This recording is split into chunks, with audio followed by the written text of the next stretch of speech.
let's see here. We have a really good turnout, it looks like.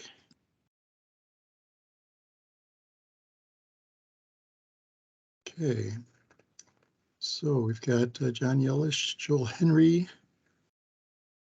Chance Ford, Vangelina Murga, John Esch, Doug Needham, Dennis Lott, Megan Cameron,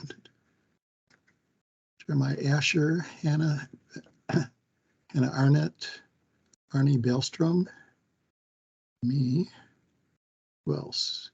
Katie Lindstrom, Lyndon Kelly, Ken Moran, Andy LeBaron, Liz, I'm not sure who Liz is, I'm sorry. Jim Mill, Mindy, Lena, I'm sorry I wasn't able to get back with you. I'm having some phone problems. So, no problem. Pat, Seth, Ben, Todd, Jill, Jay, and Austin. So a very good turnout here. Dave, before we get started, can I introduce the new staff person in Water Use Assessment Unit? Sure, go ahead. Megan, if you can turn your camera on. So Megan Cameron just started as a geologist in water use assessment. She's going to be assisting Lena and Jill with groundwater modeling projects. Excellent. Welcome, Megan.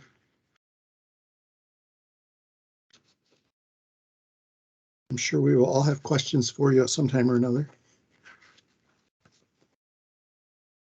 Okay, I couldn't find my presentation from last time, but we went over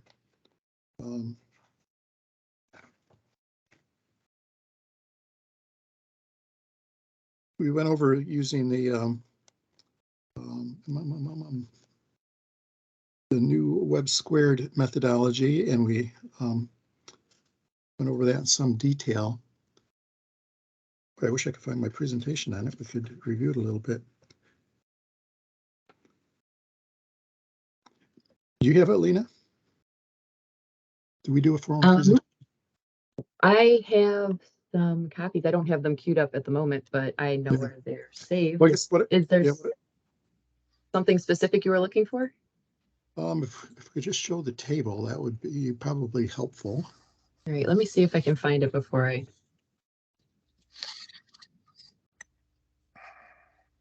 I think you're looking for the one that you've shared a few times, right?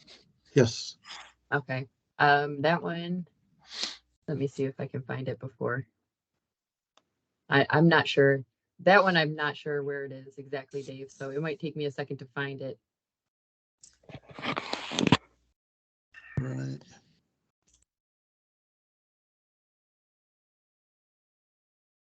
Let's see here.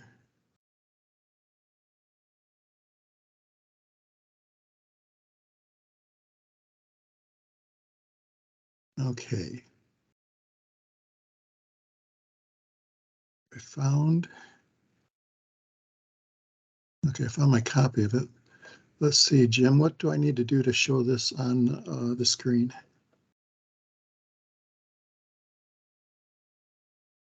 Sorry, unmute. On the top toolbar, next to the red leave button, there should be a share icon with a rectangle with an up arrow. Okay. Yeah, so if you just click that, you should be able to share your screen. Okay.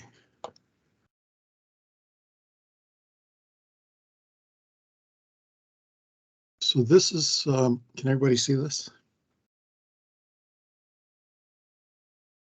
Can you make it a little bit bigger by any chance? It's okay if you can't, but. I'll see if I can. Let's see here.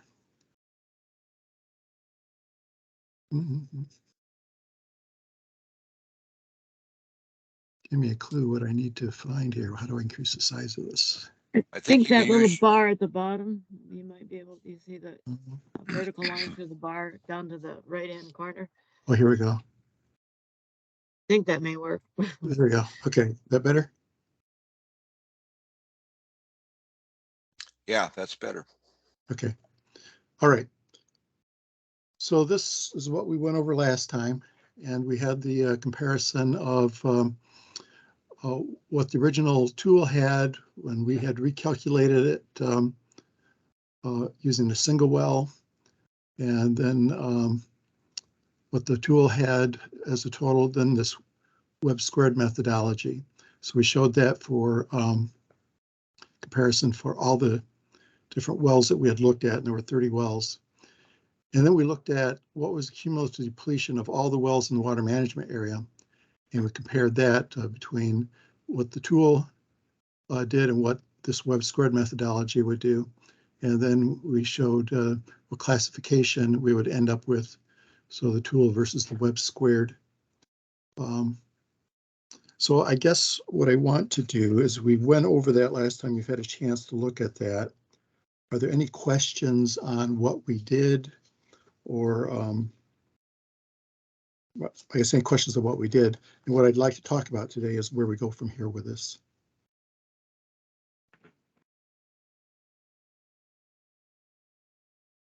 Any questions? Quick question, Dave, John Yelich.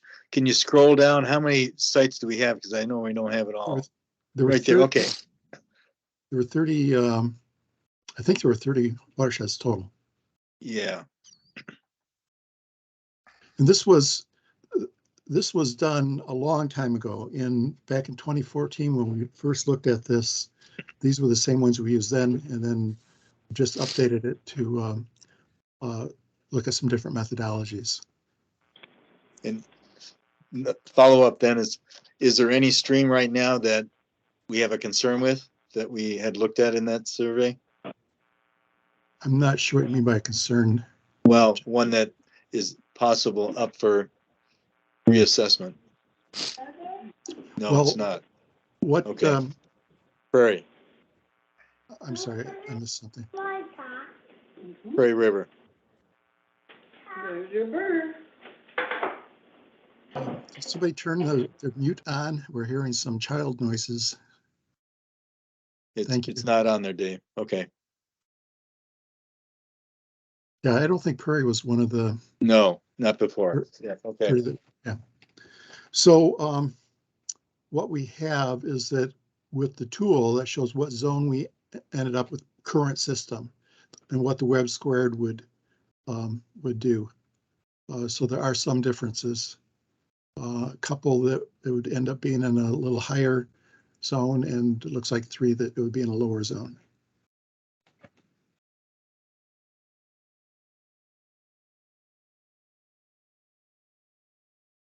So any questions on this? Dave, this is Dave Lush. I'll just point out, if you look down the column L and column N as in Nancy, you can see that the web squared always generates a higher depletion. And that's because the methodology, which is why we wanted to look at it, is using all of the stream segments without that complicated dropping off method if you didn't get to the half max, which is what the WUAC tool is currently doing. So that's why the web squared shows a higher depletion. And for many of us who have looked at this, a more accurate assessment of stream depletion. Yeah, I think those of us that looked at this before consider it a mistake. It was an unavoidable mistake at the time. When this was originally done, we didn't have another choice, and this was the better of a couple options. The one was just having nonsensical answers show up in the results, which we did not want to do. And then we used this half max rule, which was a way to make the system work. But unfortunately, at the time we did this, we weren't able to recalculate based on the identified water or stream segments that should be included and recalculate. So that meant that what's in the tool always under estimates how much is being withdrawn, depleted from the adjacent streams. Looks like Todd Feenstra has a question. Okay, Todd.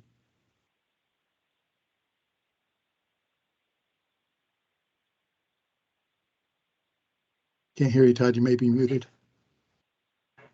Sorry, thank you. A couple comments. Last time we talked about this, we had made the comment that, or asked the question, you know, as we try to justify making a change, we're basically moving water around within the system using a different methodology. You know, essentially, if we boil it down, we'd ask the question, how do we know what's better?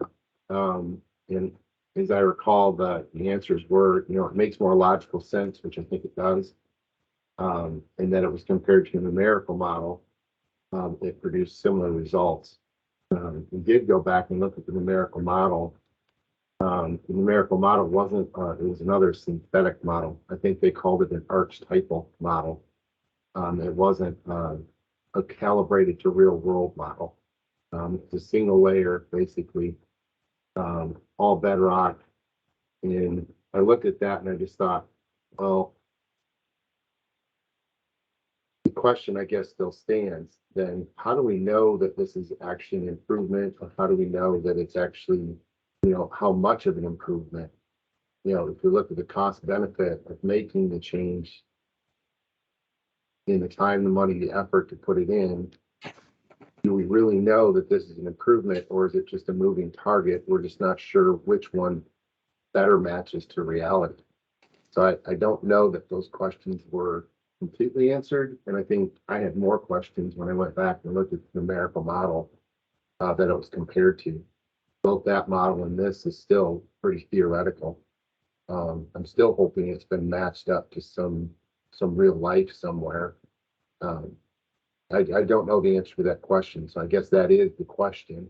Yeah. How do we really know that it is actually an improvement and we're not just shuffling water around? Well, we know that with what we put into the tool that there is an error in that it doesn't recalculate based on the identified adjacent areas.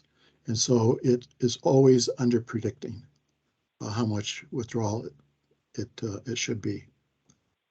And so we tried to correct that back in 2014.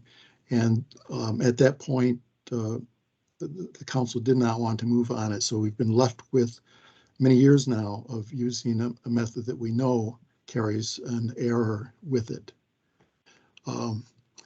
So we looked at this one. It looks very good as far as how it behaves, how well it seems to calculate things. It looks like a good representation. We've made the comparison with different methods.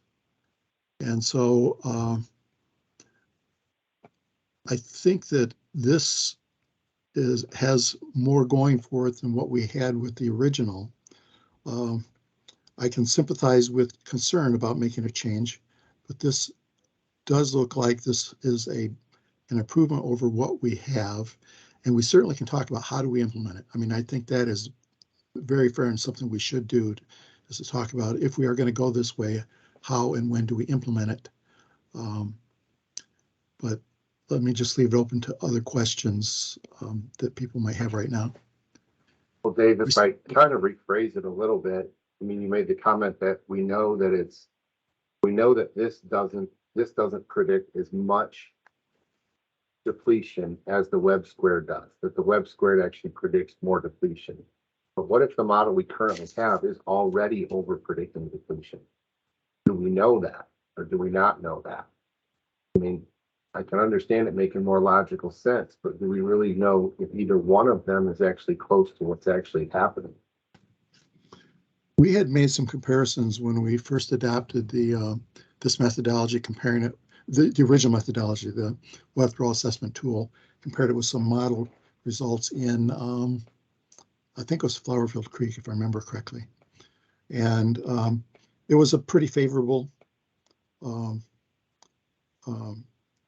result. And at that point, we decided to go ahead with what we did using it in the tool. Yeah, I'm not questioning that, and I've been through that. That was part of the Kalamazoo model USGS did. I think the question I still have is, how do we know, how does it actually compare to reality, not theory compared to theory, not analytical model compared to numerical model? How do we know that it actually compares to reality. And we've done that in a couple different watersheds. I mean, you guys compared it at 3 different locations, and clearly it shows something different. Clearly it seems to make more logical sense. Mhm. You know, if we're comparing theory to theory, but we're still not comparing theory to reality. Yeah, well, one of the problems we have is that these withdrawals are so small relative to the stream flow. Of trying to document and show what the depletion is really difficult. So some work was done by USGS where they studied a creek in Wisconsin, and the name escapes me at the moment, but they did quite a bit of work on it. They did a very big pump test on it to see what the response was in the stream. But they had to pump a huge amount of water to try to look at what's the impact on the stream to make it a measurable response. And we're dealing with a similar kind of thing, that our depletions, any one of these wells, is relatively small, and so we're trying to come up with what is the best way of predicting this. We do want the tool to be somewhat conservative, but it shouldn't be unrealistic.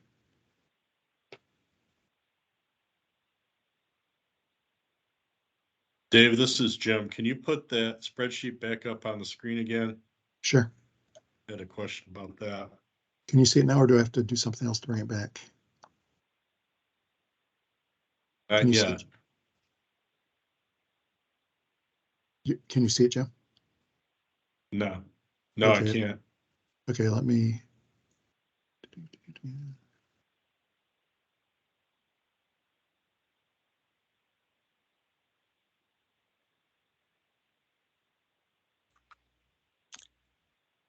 Dave, if you open your share tray, which is in the toolbar where you turn on your mute or video, Okay. you should see your PowerPoint and you can select that.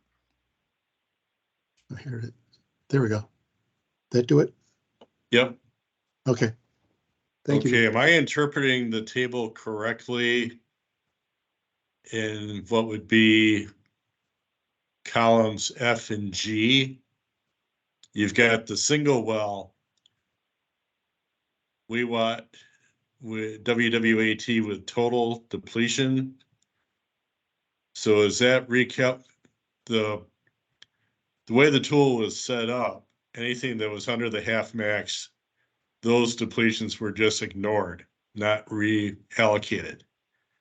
So is that column F, is that the recalculated depletions if you reallocate Yes.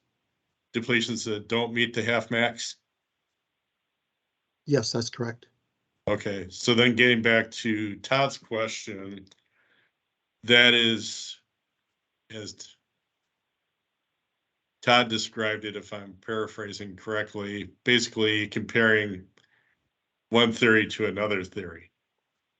So it's a better estimate, and comparing that to the results for the web squared estimate, but it doesn't get back to Todd's other question about how does that compare to reality? How does that estimate compare to reality? Is that, am I paraphrasing your comments correctly, Todd? Yeah, you are, Jim. Another way to put that is if we're already overly predicting depletions, even if they're small, and the web squared predicts even more depletion, are we getting further from reality or closer to it? Well, what And makes how you do we think know? what makes you think that we are over predicting the depletions? That's a long story. And it all has to do with the assumptions behind the model. It also has to do with watching water levels for 15 years now, roughly. And so that would be why I would ask the question in the first place. But if we're going to be applying sound science to this too, that's a really valid question to ask, right? I mean, we have a theory. How do we know, what gives us assurance that we're on the right track? Right. I think it's a pretty valid question. It's just a hard answer to try to get to. Right. Well, I think we can make the case as improvement over what we are doing now. That I think there's an error in the current methodology that has just been carrying forward now for a number of years. So that we've looked at what a number of ways of correcting it. This looks like, both theoretically and practically, a reasonable way of doing the depletion calculations. And we can talk about if we get to a point of saying, hey, we think we should look at this, we can talk about how do we implement it? How do we phase it in? But there was clearly an error in the original calculations because it dropped off a number of the adjacent areas, which I think was correct, that the adjacent areas were dropped off, but it did not recalculate the depletion based on the remaining ones. Does that make sense? That sounds a little obscure.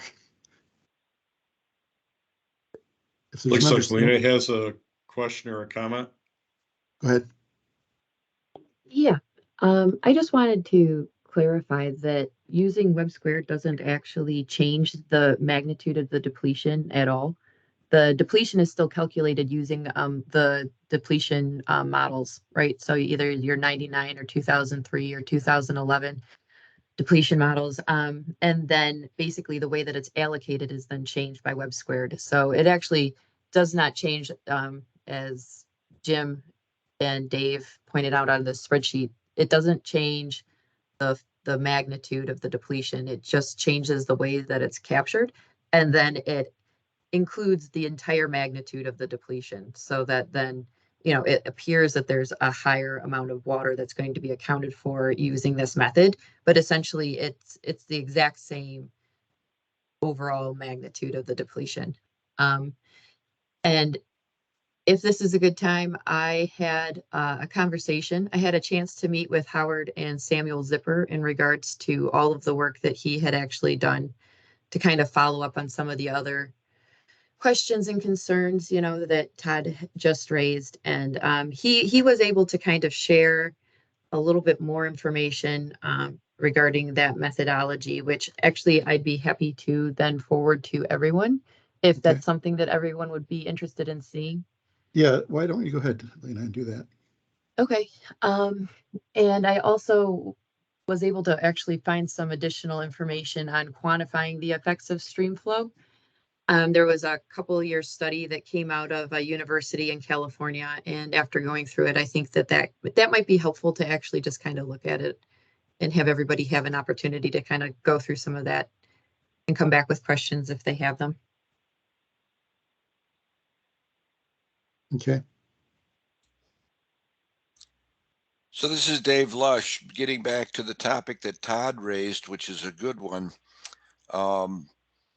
I think what we need to consider as we think about making recommendations to the full council in this arena is that we already have the Hunt model approved in statute and in precedent. So, Lena is correct. The mathematics behind the depletion calculation has not changed. It's the allocation of that depletion to the streams that web squared is changing, and many of us think it's changing for the better because of the different methodology we're using. So I think while Todd raises a valid point and a good science study, the question for us is, do we recommend holding off implementing this until it can be demonstrated by some other, well, let me back up. We are all aware, for reasons that Dave alluded to, that the empirical data in the field does not match what we're seeing in any of our models, including calibrated flow models.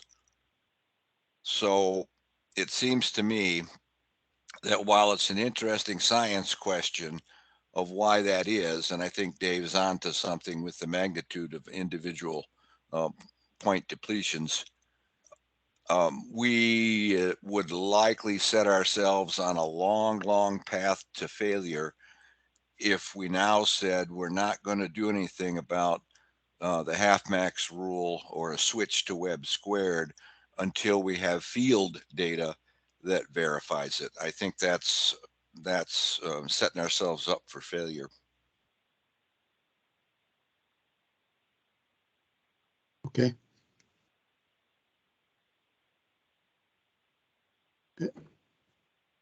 Any other comments before Lena talks some more? Buddy? Yeah, my comment is, why do you think it will be failure to verify with field data? Just going down a road with no field verification, to me, would be like asking for trouble down the road. That's my question to Dave Lush. And my answer is, for all these years, we have had no success in using field observations to assess these methods. And I don't see any way out of that conundrum. Making more observations didn't seem to have an impact. Doing it in different places didn't seem to have an impact. It remains an interesting science conundrum for why, even in some of the sensitive streams that have been looked at intensively, we are unable to get good correspondence between our modeled depletions and measured flows in streams. So that's what I meant by failure, that it would just be chasing our tail, basically. And I think that it's more that that the changes are small relative to any individual well. It's the cumulative that's what adds up into something that's measurable. So it's very difficult to try to get back to this with what's the impact of an individual well as measured by measurements, because the impacts are so small. Or possibly the alternative is that the models are missing some important parameters that we haven't accounted for. What are you thinking of, Todd? So you're starting to get into the assumptions that are behind the Hunt 99 and even calibrated numerical models. Have we included the things that impact flow vertically and horizontally? And have we just heterogeneity? Excuse me, does it matter?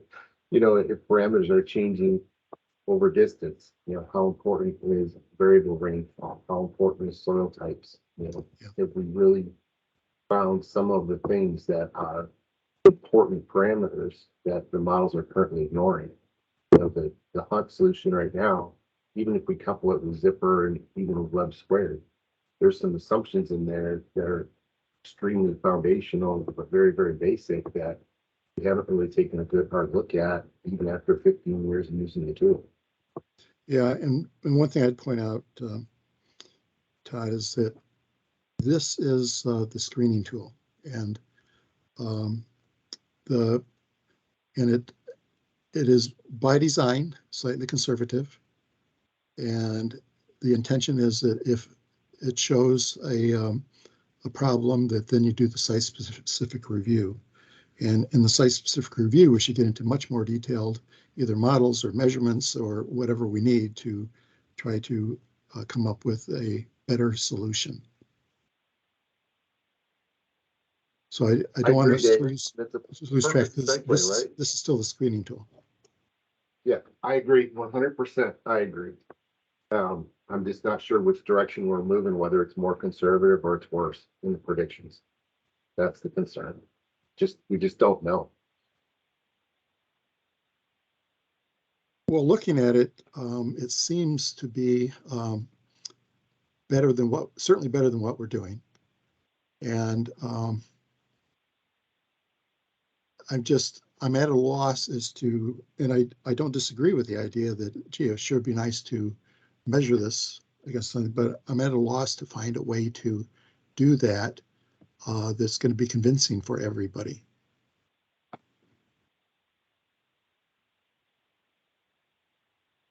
So I think that we have a methodology that we've been using. We know that there's an error in it. This would correct that error. Now, I think that we can look at, and one of the things that I would propose is that we don't do this by itself. We have a couple other things that we have going on where we're looking at transmissivity and something else which is escaping my mind at the moment. But we're looking at the effect of those things. And I would suggest that if we're going to make changes based on this, that we bring it in when we do all three of those, rather than bring in one at a time and have the system bouncing around up and down while we're making changes. I think if we are going to make these changes, we make them all. We decide which ones we're going to implement and then make them all at once so that there's an upgrade to the entire system.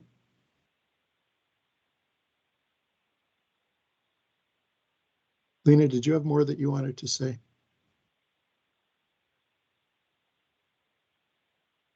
Not at this time that I can think of. Is there anything specific you're No, I thinking of? was just saying, you said you wanted to go over some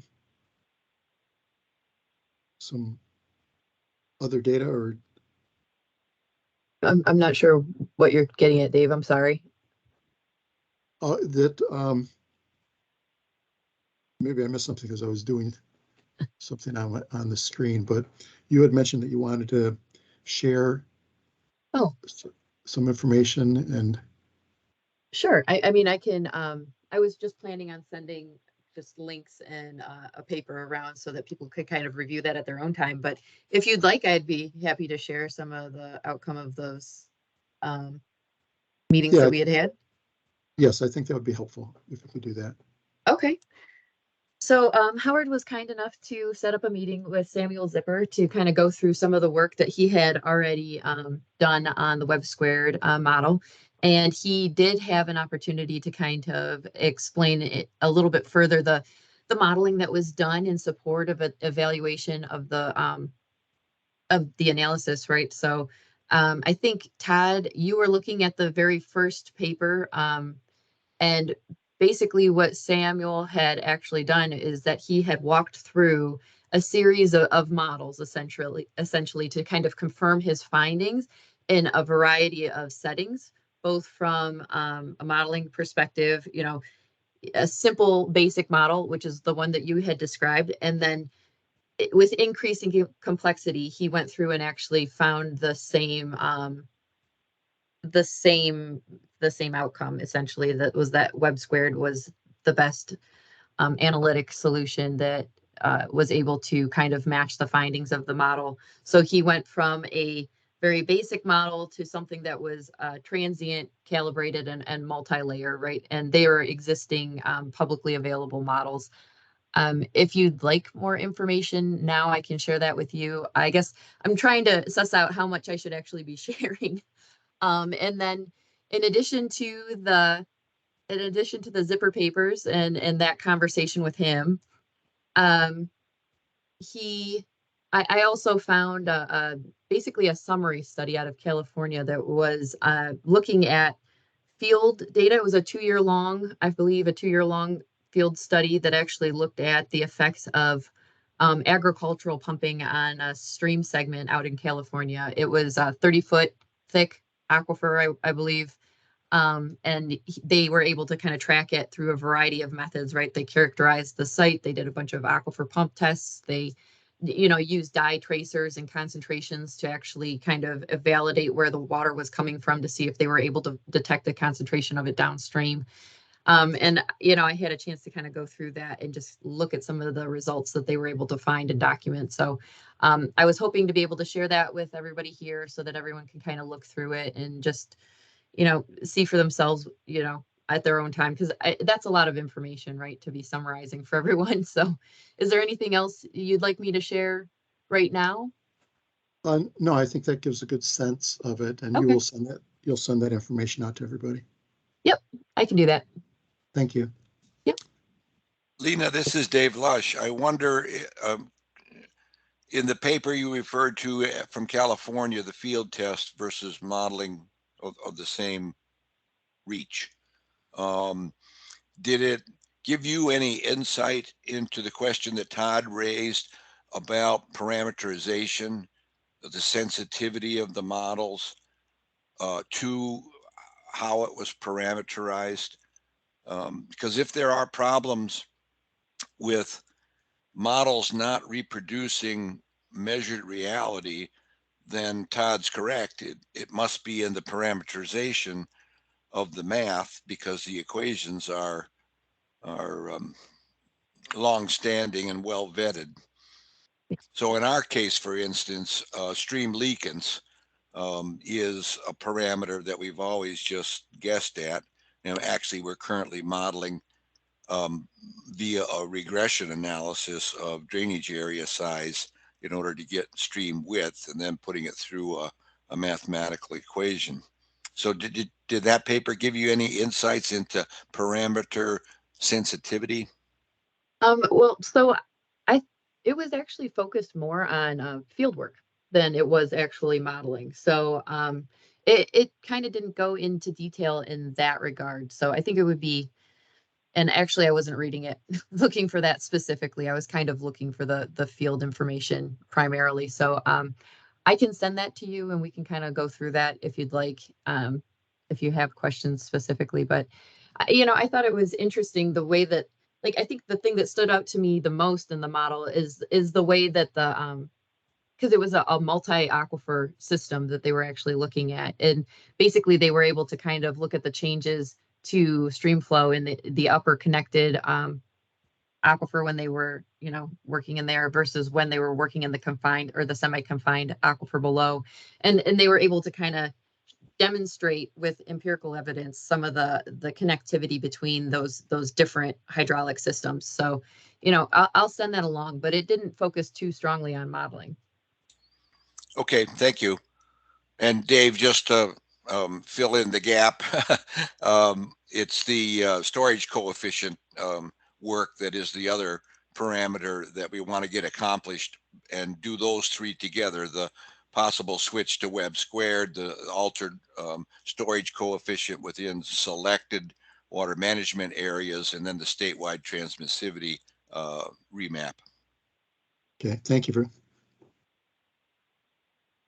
All right, other comments or questions?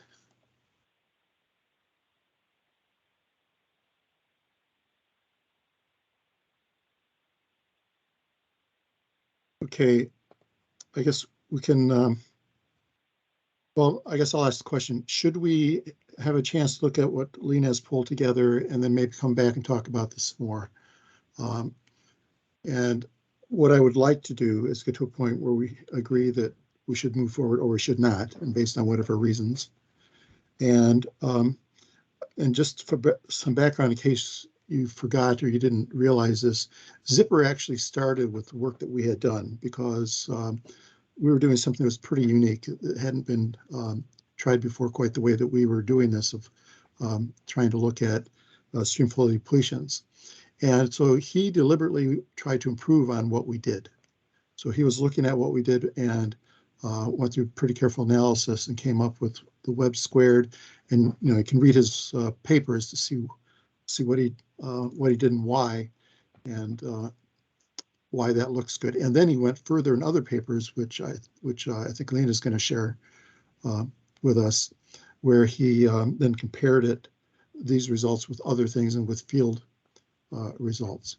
So I think that if we look at this Webb squared, it is something that its heritage is our work.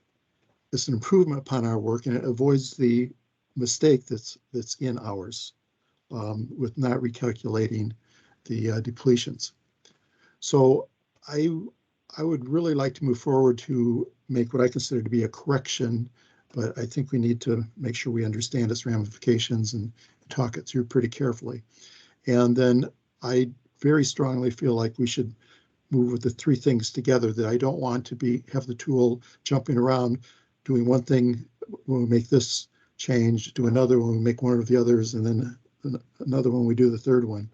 I think we should make them all at once and vet the whole thing as a package eventually. But I would like to get some feedback and decision as to how we should proceed with what we have in this.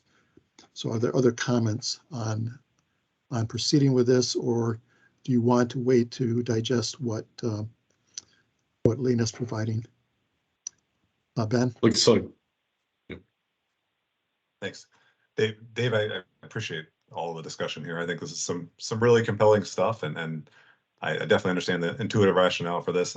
You mentioned a few times moving forward. I'd love to hear sort of how you envision that, because I guess, from our perspective, we share some of the concerns too, right? I mean, you clearly, see a reduction in the predicted error in the model, right? An improvement there, a better model, but we don't know, whether the actual, error in the current model may be better. So I just wonder how you see reconciling some of this as we move forward. What would you envisage as a implementation?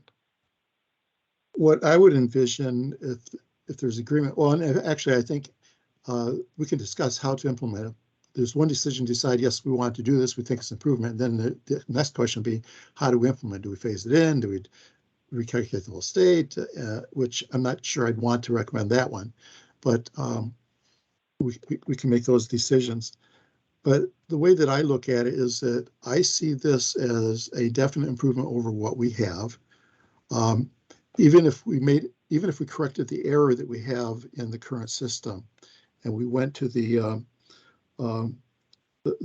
tool with recalculating it, that would be an improvement over where we are. But I think this does a better job for the reasons that in Zipper's paper, the work that he did, that this is a better methodology than what we have. So I view this as an improvement. Now, I think in the context of the whole thing that we're doing, we need to keep in mind that this is what's used when we're using the tool. And it is not the final decision of the state that the state makes on whether or not a withdrawal should be made. So that if in using the tool, the results say, whoops, this could cause an adverse resource impact, it goes to the state for site-specific review. And that's where the actual final decision is made. So we're trying to deliberately be conservative in that we don't want to approve something that would cause a problem, but we don't want to be unduly conservative either. And then the final thing is corrected when we go to the department, which does the final site-specific review. Does that help, Ben, or is there? It does help. I appreciate all that. I think I just would echo the sentiments of several others. I think validation is a key step, right? We have to understand that we are reducing model error and not exacerbating it, frankly. So I think really compelling stuff and interesting conversation. I think we just have to be very thoughtful in terms of how we suggest that we might better understand the implications of this and potentially move forward. Okay. Other questions or comments? Dave Lush. Yeah, I just want people to, in terms of the topic of moving ahead and what does that look like, recall that this web squared evaluation, or actually the evaluation of the half max rule, is not a recommendation of the 2020 council report.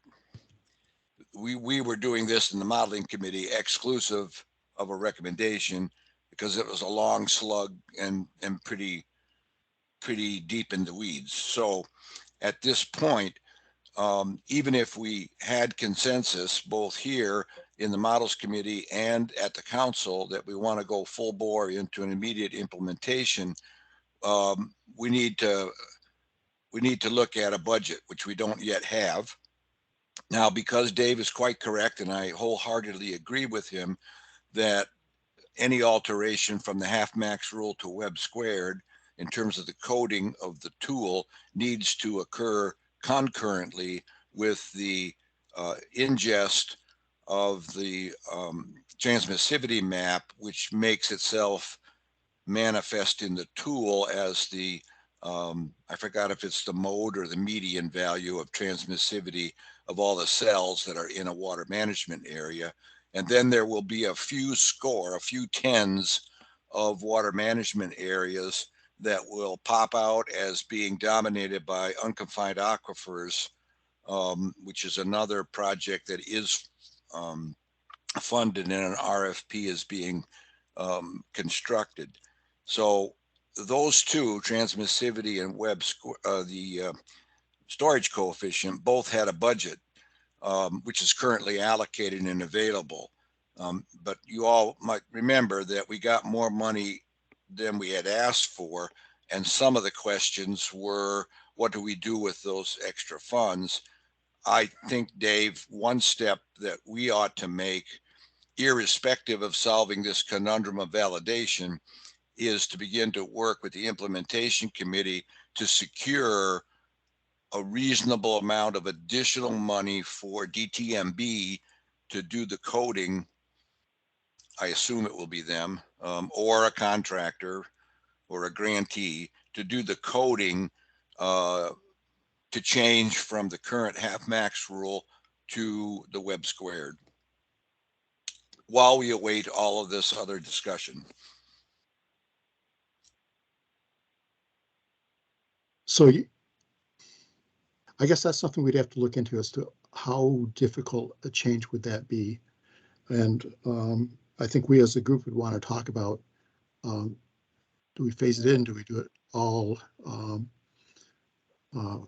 When should it be fully implemented? It's my opinion. I think I've heard some concurrence that I think that we want to look at all three things at once. That if we're going to make changes to the tool, we want to do all three at once. So Dave, you're suggesting that we go ahead and see about the coding, what it would take to do that, how much it costs, and secure funding for that, and then wait to actually implement it until we've looked at these other two things. Is that a fair assessment of your proposal? Yes, because I don't want to get down to the end when the transmissivity remap and the storage coefficient analysis is being delivered by the contractor, and then we recognize, oh crap, we need a budget that's twice as big as that we had, because the budget for those two didn't include any recode to switch from half max to anything else. So we can take this time in the background as we are discussing other technical issues, reading the papers that Lena so kindly found out about and got to, or will get to us. While that's going on, we should have a behind the scenes budget tracked, so we make sure that there's adequate funding for either a contractor or DTMB. I suspect that DTMB is going to want that money to code this up, because of the two, transmissivity is quite perfunctory and is not a big deal. It's a one and done in a GIS analysis. And the storage coefficient alteration is also a one and done. So those are simple. This is not. This requires actually getting in there and touching the code, which is always a little scary. Okay. That's a good point, Dave. Thank you. I think that something we should consider. But that means that we need to make a decision that we want to move forward. And if we do, then we can move forward as Dave suggested, but just say we're not going to implement it until we have an entire package. We don't want the tool to be bouncing around based on one change one year, another change the next year, and then a third change after that, or something along those lines. So that these would be important changes, and that we should try to do them simultaneously. Any other discussion on that?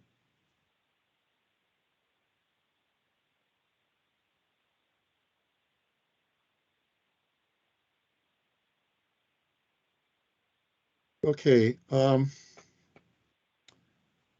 I guess I hear concern about what we're doing, and I appreciate that. And somehow we're going to have to land on this as to whether we move forward with a recommendation to the full council that we make this change, subject to tying it in with the other ones, so it's not done alone. So Lena is providing some additional information for us. I suppose we can look at that and then come back and talk about it some more. But I would like to get a sense. Is there a feeling that we are on the right track, that this would be an improvement of the methodology used in the tool, and it's something that we should go forward with or not, or more specifically, what questions do we need to answer if not? So I just like to get a sense of where we're at on that. Any opinions on that? Dave Lush again. Let me just add in here to hopefully enlighten and enrich in the discussion. The current recommendation from the 2020 council report that is entitled Compiling Key Aquifer Properties for Use in the WUAC. That's the recommendation that embodies both the transmissivity remapping and the storage coefficient discovery. And one budget element of that current recommendation, which is already built into the spreadsheet that the implementation committee works on, is that the water use assessment unit of EGLE will have $10,000 to evaluate the new transmissivity and storage coefficient values and what their impact would be on all registered and permitted large quantity withdrawals. So at a minimum, we should have a discussion with Jim and others on his staff, whether we need to bolster that 10 grand, because we are desirous of having the web squared component built into that. So we had always envisioned that this was not going to be an immediate implementation of the aquifer property business anyway. We were going to get it done and then test it before unleashing it in the regulatory world and come back to the council with recommendations. I still think that's a good strategy. The only question is, now that we're having mission creep, so to speak, by adding in the half max alteration, we need to make sure that that evaluation of impact on the current registrants is sufficiently funded so we can get it done expeditiously. Okay, that's a good point. I'm not exactly sure what that would entail, but we can look at that separately and try to figure that out a little bit more as to what exactly that would look like. Well, I only bring it up to say that as we move forward, any recommendation we make to the council is not going to be, in my opinion, should not be, the models committee recommends that we implement next Tuesday this change. It's going to be, we recommend that an assessment be made of what will happen to all of the registered large quantity withdrawers in the state if we implement that, and then with that knowledge in hand, bring it back for discussion at the council. Yeah, so that would be,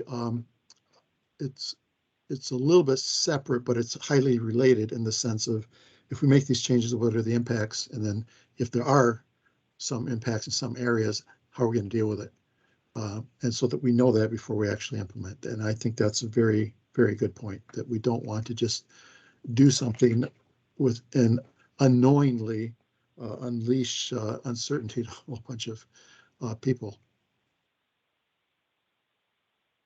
So any other comments on this? Do you think it would be wise to get some of the input from both Kelly Turner and Laura Campbell? Neither one of them could be here today. I know it didn't work in their schedules, but I know both of them had some questions. From Kelly and who?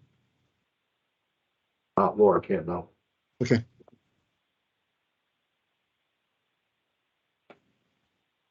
All right. I mean, yes, I would love to hear your comments. If they want to call me, we can do that. But certainly, it looks like we'll have some additional discussion on this as well after we have a chance to digest what Lena's sending out. Just any more? I'd just like to get any more of a sense of if people feel like we're on the right track to move forward with this, or not. And I realize we still have some details to look at here, but I think we're seeing enough that would give us a sense as to where I think where we're heading, or could be heading. Any comments on that? Well, I have a comment. This is Buddy. Hey, Buddy. And I'm not a modeler, but I have an issue. My industry has an issue with anything moving forward, whether it be a model or a application that is not field verified. And the reason is, if you can't field verify it, then it's not happening. And not happening, just assuming that, well, we think it's happening, but it's not, and changing all these factors is going to change a lot of these withdrawal. And I agree with David Lush. If anything goes forward before we look at how many water users it's going to affect, we're not doing due diligence.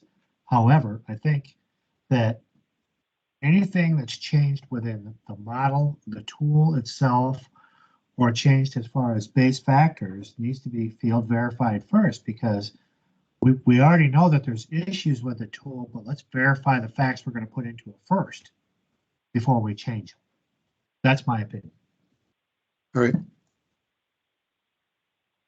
And do you have any suggestions as to what we would do? Take an area and test case it. Say this is what it's going to change. Let's go see if it actually does change that. Mm-hmm. That's where the money needs to be spent. Verifying that we're actually moving in the right direction. Mm-hmm. All right. Any other comments?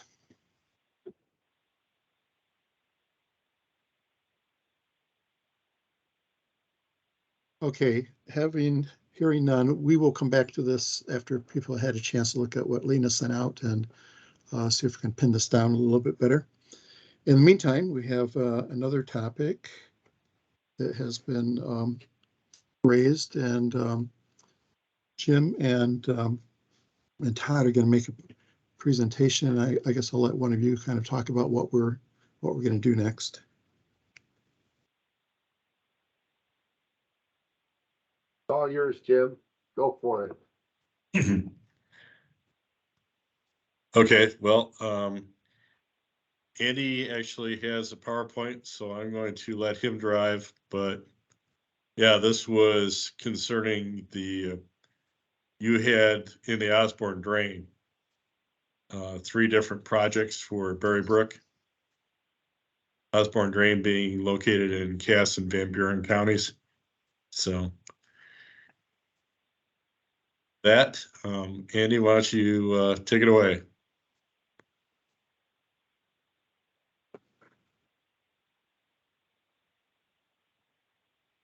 All right, here. I think I got the screen shared, and I wasn't quite sure if this was what order do we go in here, if I would go first, or if Todd was kind of going to present information from his perspective also. But I think it'll work just fine if I lead off here. Should be no problem. So basically, yeah, we Todd and I had talked and agreed that maybe we'd look at this one particular case here in Osborne Drain that revolved around these 3 particular irrigation wells. They were actually previously authorized or registered, way back 2012, I think, under 2 different site-specific reviews, and then a registration that passed previous to those site-specific reviews, passed through the assessment tool without need of a site-specific review. So got the 3 wells all registered quite some years ago, but they were there was some additional data collected in those areas as part of the Cass County pilot. And that is, yeah, I think that's how I'll basically lead this off. So Osborne Drain, the watershed highlighted there in the map is, obviously it's kind of a little small thing, just a first order tributary to the Dowagiac River. So Dowagiac, town of Dowagiac is just to the south of the map here, St. Joe Benton Harbor to the west, and Decatur's a little bit to the east. So that's kind of where we're located. It is a cold transitional stream, which, as I think most folks know, means that you just get a much smaller percentage of flow that's legally able to be used or depleted from the stream's index flow. It had a small index flow to begin with, 3.5 CFS, and what that leaves you with is 63 gallons per minute is all available under the statute for withdrawals to deplete. So let's see here. Going back since 2010, the watershed, the water management area, that's the acronym there, watershed water management area has been in and out of Zone D for all that time due to those various site-specific reviews. The replacement withdrawals is what's going to get you back out of Zone D, essentially where a request might come in, goes in Zone D, then we see it's for a replacement. So basically taking out of service some old withdrawal and replacing it with a new one.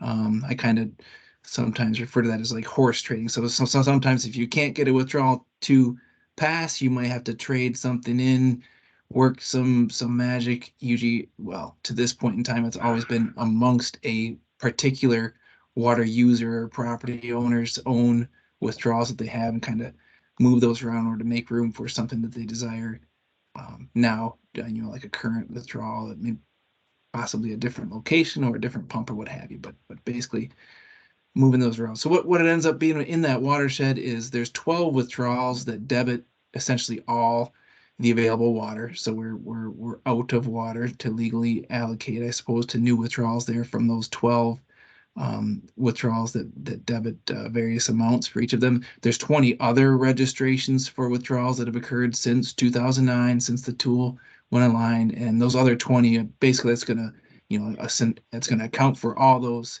replacement withdrawals. So they've got a registration in the tool, in the database, in the system, but it's for a withdrawal that replaced something older.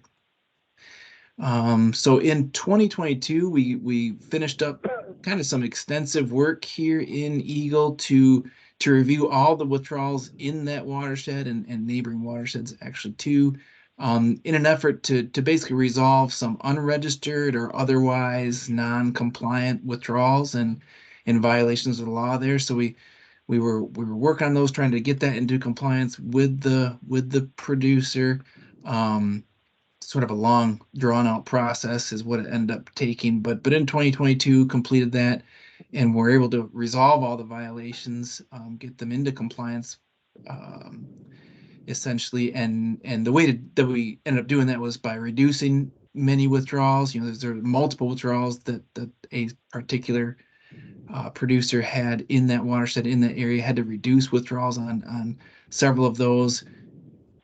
When I say reduce withdrawals, I mean basically reduce the amount of water that can be pumped there, or that had been registered there. So it might have been just truing it up for what was actually being used, or it might have been some reductions required to scale back a little bit how much water had been used for irrigation at those sites. So essentially that's just changing the pump schedule, the operation period and time and duration that the pumps run.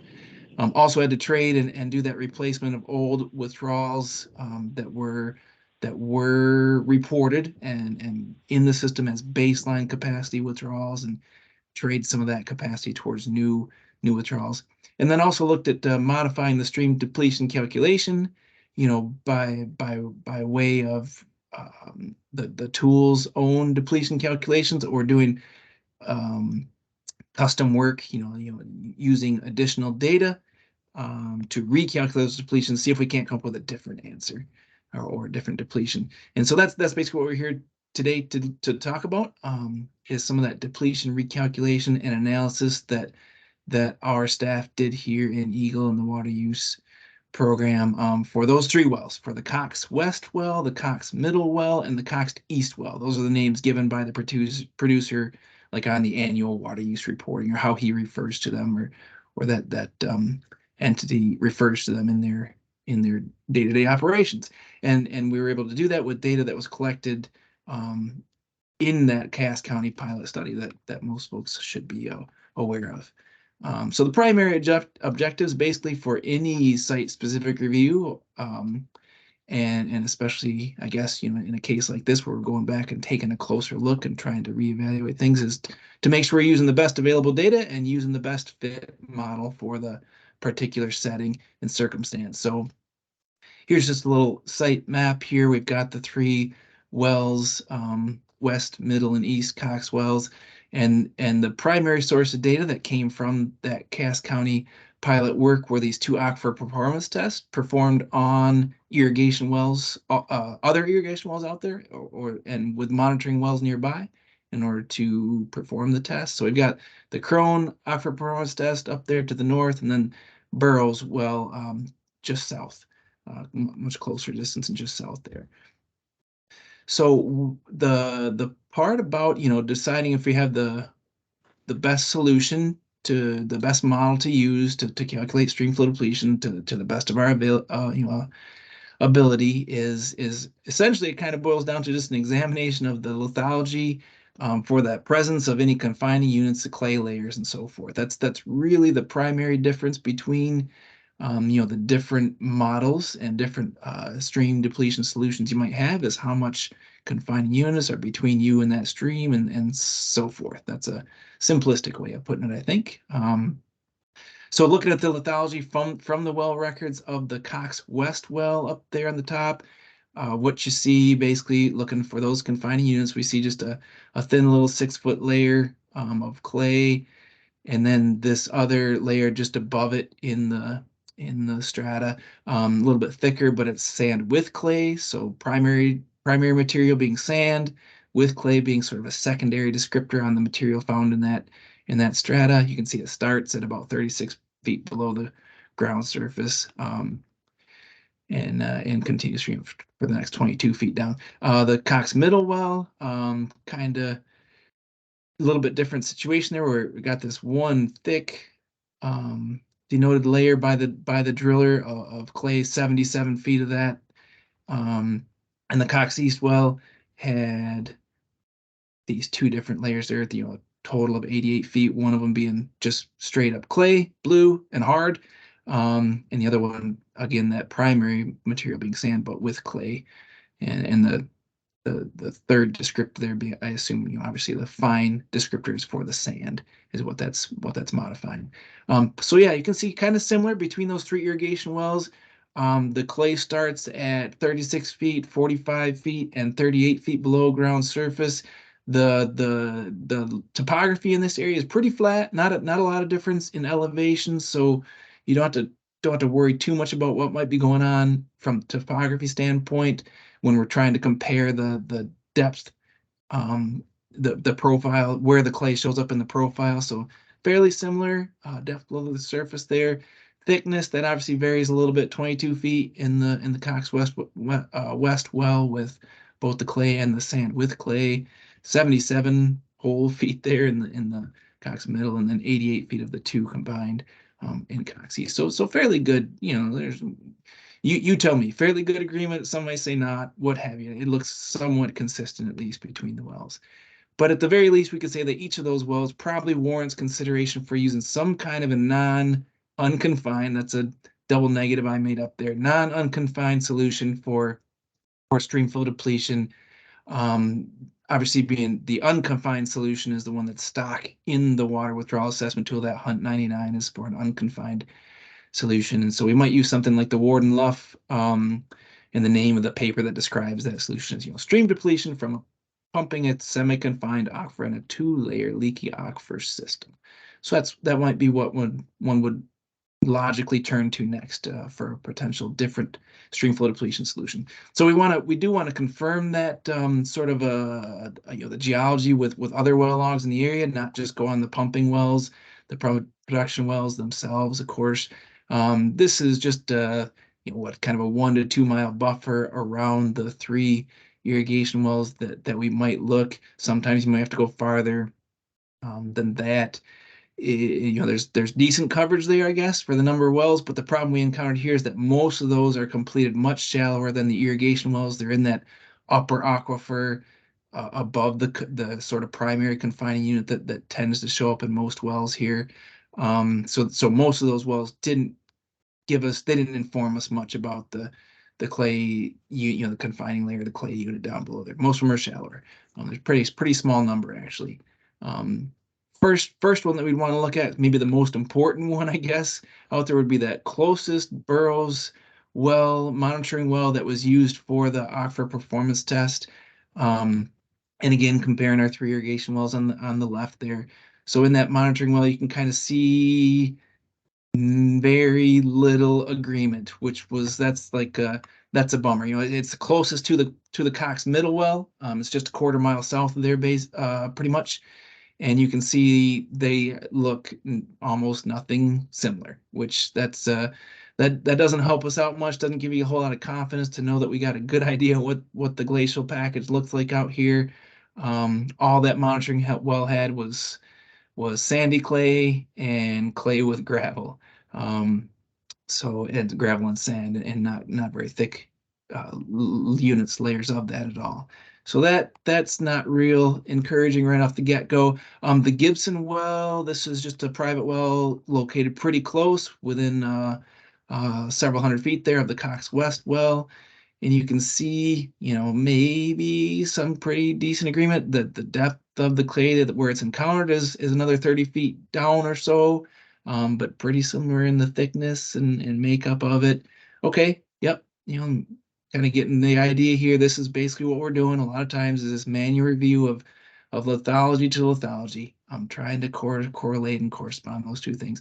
Kelly well, you see that one is closest to Cox East well. It's 2/3 of a mile or so to the north of it. And again, just kind of looking for at what depths do we encounter it and how thick is it? Does it seem to be consistent between these wells? Not great. Not great there anyway. Again, it's kind of a subjective determination, of course. So someone else might say that is a wonderful correlation between the two. I'm not so sure. Glenwell over here, that's kind of equidistant between or to the Cox Middle and Cox East wells. There's very little clay in that Glen well there. Obviously, it goes without saying, but I guess I should have mentioned up front. This, of course, is just a driller's interpretation of what they're finding. They could be using different drilling methods that make it easier or more difficult to identify what they're going through. They may pay more or less attention to the different materials they're drilling through, and Buddy could speak to that with great experience, much more than I could. But see there, this well actually kind of corresponds best to the one that's farthest away. Does that mean anything? I don't know. But that's what we get as you're trying to do this kind of analysis. Just a couple more to run through here. The Guard well closest to Cox West. It actually seems to have the most similarity to the Cox Middle well. What does that mean? I don't know. No one really knows for sure. Marthwell. Oh yeah, this is a classic. You always get one of these. You got to throw in right there. 90 feet of sand and gravel. Like that is the only well in this whole area that looks like that. The location was verified. I checked that out. But that driller just if I were that homeowner, I might be a little bit worried about how much of a well I paid for here if they actually did encounter just 90 feet of sand and gravel. But that's what you'll find, that kind of thing.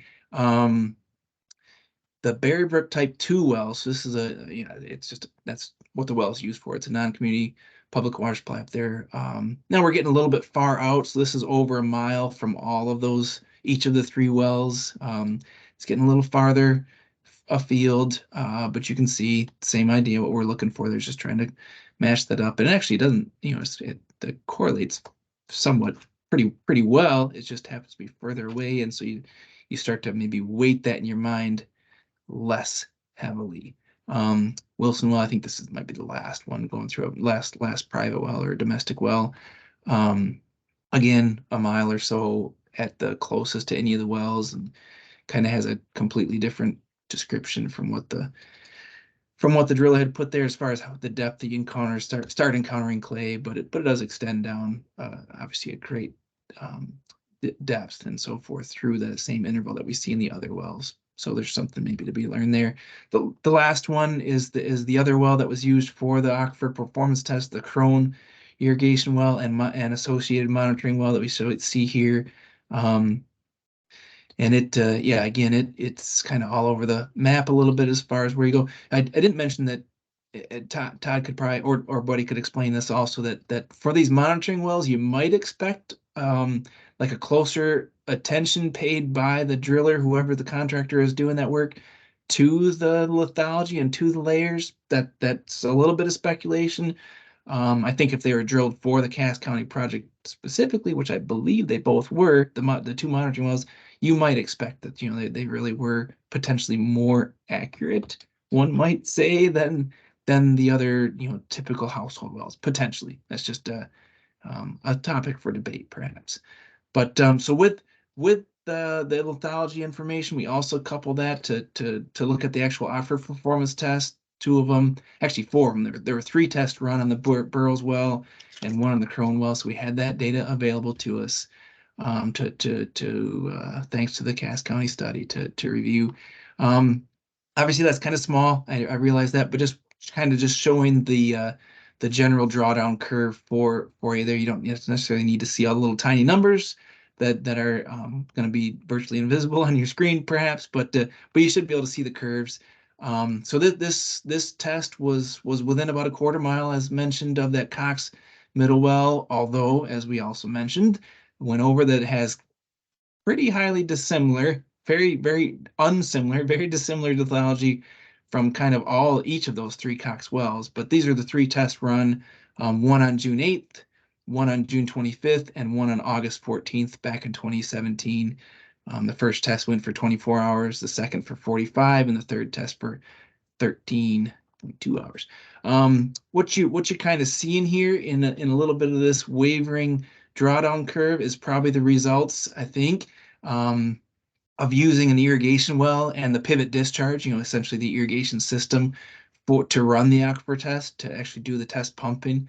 That's a great cost-effective way to do it, but obviously going to give you a little bit not as straight up you know, intuitive results that you might get from an aquifer test, where you're able to discharge that water through some kind of pipe offsite in a more controlled manner. This is going through the irrigation system where you kind of run through these different flow rates and pressure phases as the irrigation goes through its paces. Yeah, so you see the variable flow rates. You can kind of see that in the drawdown curves. And you also there's also a question that anyone might come to their mind, is you do have to wonder about potential infiltration. We just don't know what is the consumptive use rate on the crop. You know, ideally it would be like all that water that's being irrigated is being used by the crop and not able to go down through the root zone and down into the level at all, where we're going to observe those water levels in the monitoring well. That's just something, you know, it just comes with the territory. For if this is the way you run the test, which is not necessarily, you know, invaluable at all, it could be a great way to do it, but it's just something to keep in mind. Obviously, to my untrained eye, it's not apparent. It's not jumping on the page here that we have anything like that infiltration of the produced water coming from the pivot discharge has influenced our water rates. Don't know, but it doesn't appear to be that in this case here. And then the last thing I think to go over is the Crone aquifer performance test. That one is a little bit farther away, so obviously maybe not as relatable to the actual irrigation wells. It did have similar lithology, more so than the close monitoring well. That's got that going for it. But we just don't know exactly what all it means, you know, in three dimensions for the confining units out there. Again, this was an irrigation well and pivot, so you kind of see that variable rate thing. And there was noted in the aquifer test notes that there was sort of a leak of about 20 gallons per minute estimated, somewhere 10 to 20 gallons per minute estimated right there at the wellhead. And so just noted that some of those things that occur. in the real world when we're doing real work. It just things like that happen. This pumping duration was 12.8 hours, so that might be insufficient in a leaky confined aquifer, you know, where we have these possibly discontinuous clay lenses and confining units. You know, that might not be a long enough duration to be able to see some sort of an effect that might be propagating outside of if it is a discontinuous clay unit there or something. So that's one thing that we would keep in mind and consider as we're trying to do this analysis. And then, yeah, so what that ended up being, what we did with all that data for the Cox West well, we did use the Warden Luft solution, using that field data from the aquifer performance test, also from some seepage tests done on the stream bank from what I understand, of the Osborne drain. So using the site specific data that you need in order to input into the Warden Luft solution. That came up, what that did for that particular well, you know, it basically came up with a result of 10 gallons per minute stream flow depletion, calculated through that solution. Comparing that to the Hunt 99, basically just using the tool, running the stock tool, stream flow depletion, same well, same schedule, of course, of operation, so forth, 12 gallons per minute. So a small difference, 20% difference, I guess, but relatively minor in the grand scheme of things. The Cox Middle well, same story. Used the data from the Cass County pilot study that had a 6 gallon per minute depletion to Osborne drain. Hunt 99 was identical. You know, just the way that worked out. 6 gallons per minute also, we using the stock tool numbers.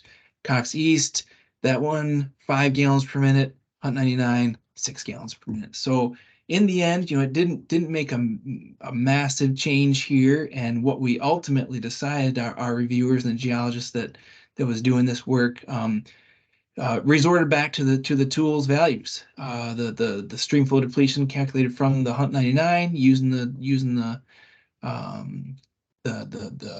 aquifer characteristics and properties of the local the data used, you know, collected from the GWIM project, collected and used in the one, you know, kind of resorted to that. The reason for that is just because primarily the variability that we saw in the confining units, in the well logs that were available to us in this area, just didn't paint a real clear picture about this, you know, like a reliable confining unit, and consistent from one site to another.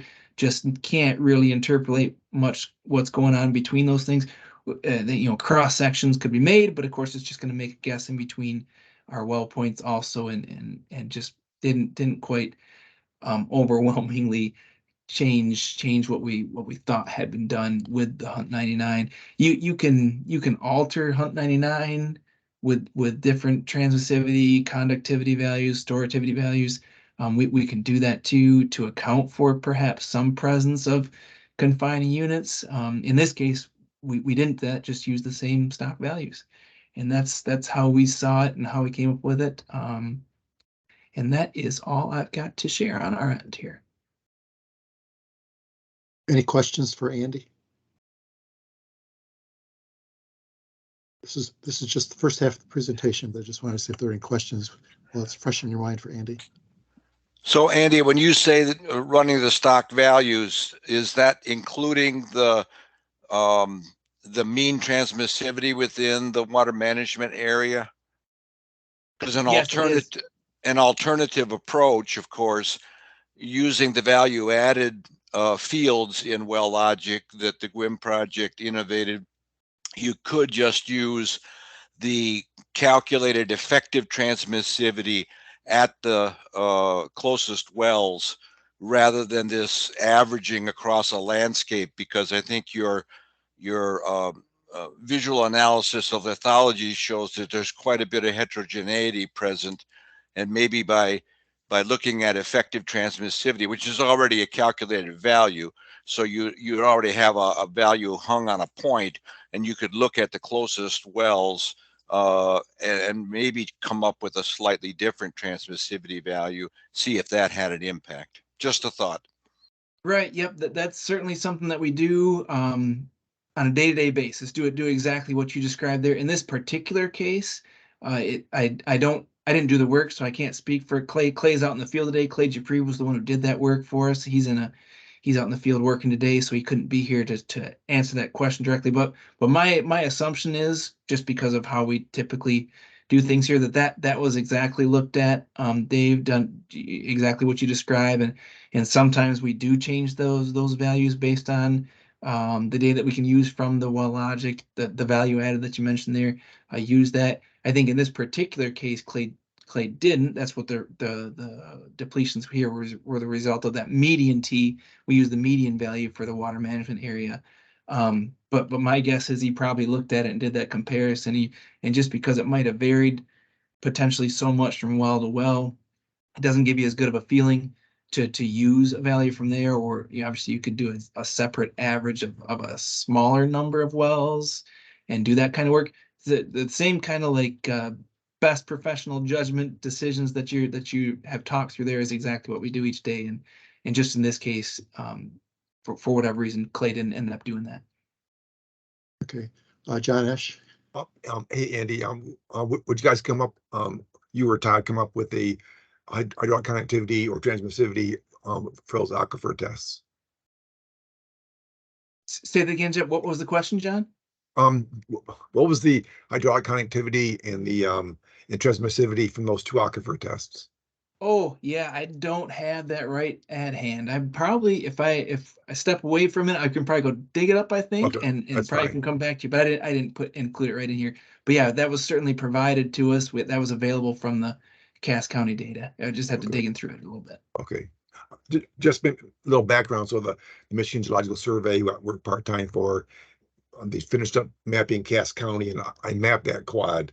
And but also we created geological cross sections every mile east, west, and north, south, and we got a kind of a 3D view of the data. And I'm not sure when your guys' analysis was, but just recently the MGS did their well logic cleanup, but also putting out the scan records. So as I recall, the number of wells like doubled with that work. So another quick thing is that, just as everybody in this call knows, looking at a cross section, a 2 mile long cross section versus a 24-mile long cross section in different orientations and also in 3 dimensions, you can often see patterns that aren't necessarily obvious, in a shorter cross section, right? And now that we have almost like double the number of data points, we're seeing a lot more stratigraphy than we ever did before because we have more data and the wells are located correctly. But just one other important observation is we drilled a mud rotary hole 2020 about 3.5 miles west southwest of there, and there's a major bedrock valley in the vicinity, and we had the upper stratigraphy looks nothing like what you were showing on those well logs. And as we know, the stratigraphy changes, right, laterally, but and it might be instructive if there's time at the end, to show you the stratigraphy in that hole, because we drilled down to the Ellsworth Shale, and just to show the variability that can occur over fairly short distances. So that's all. Thank you, John. Any other questions for Andy? Okay, Todd, are you up next? Jim, was there anything else from you? Okay, Todd. No.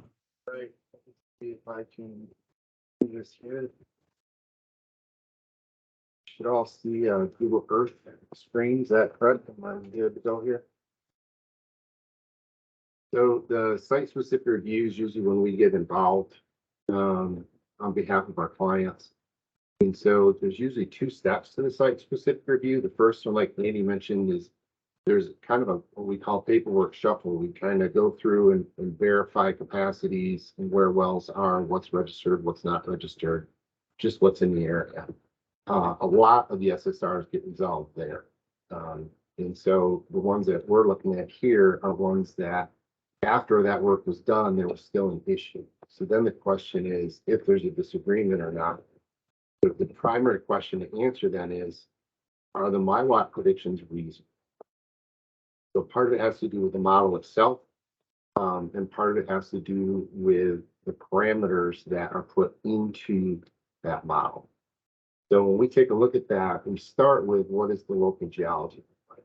So yellow is the Osborne Drain watershed. The blue line here is the Osborne Drain itself. So we started with drawing some cross sections, very similar to what Andy did. We looked at the well logs. I'll show you a map here. This map here is the drain with watershed with the drain in it. I'm going to turn off the topography here.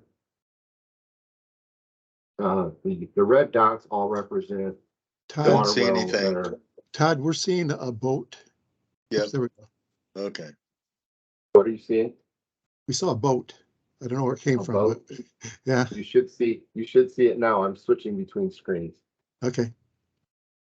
So the red dots here represent the water wells in well logic. And so you can see it's pretty scarce inside the Osborne Drain. A lot of forested areas, a lot of farmland in there. Here's where Cox West, Middle, and East are. We drew 3 cross sections through the area, and you can see we targeted where the existing well logs are, and we made sure the cross sections went through the high capacity well fields. So that's the location. This one here is north 1. This is obviously east to west, and this is north 2. So I'll show you what those look like. Move this over. Now you should see a couple cross sections. This is north 1, and you can see the thickness of the clays, but it's also tied to elevation. Before we put a well log in our cross sections, we verify that the well, it makes sense where that is. Very similar to what y'all just done with his fixing, if you will, of some of the well logic data. And then the yellow would be aquifer material, and brown would be aquitard material.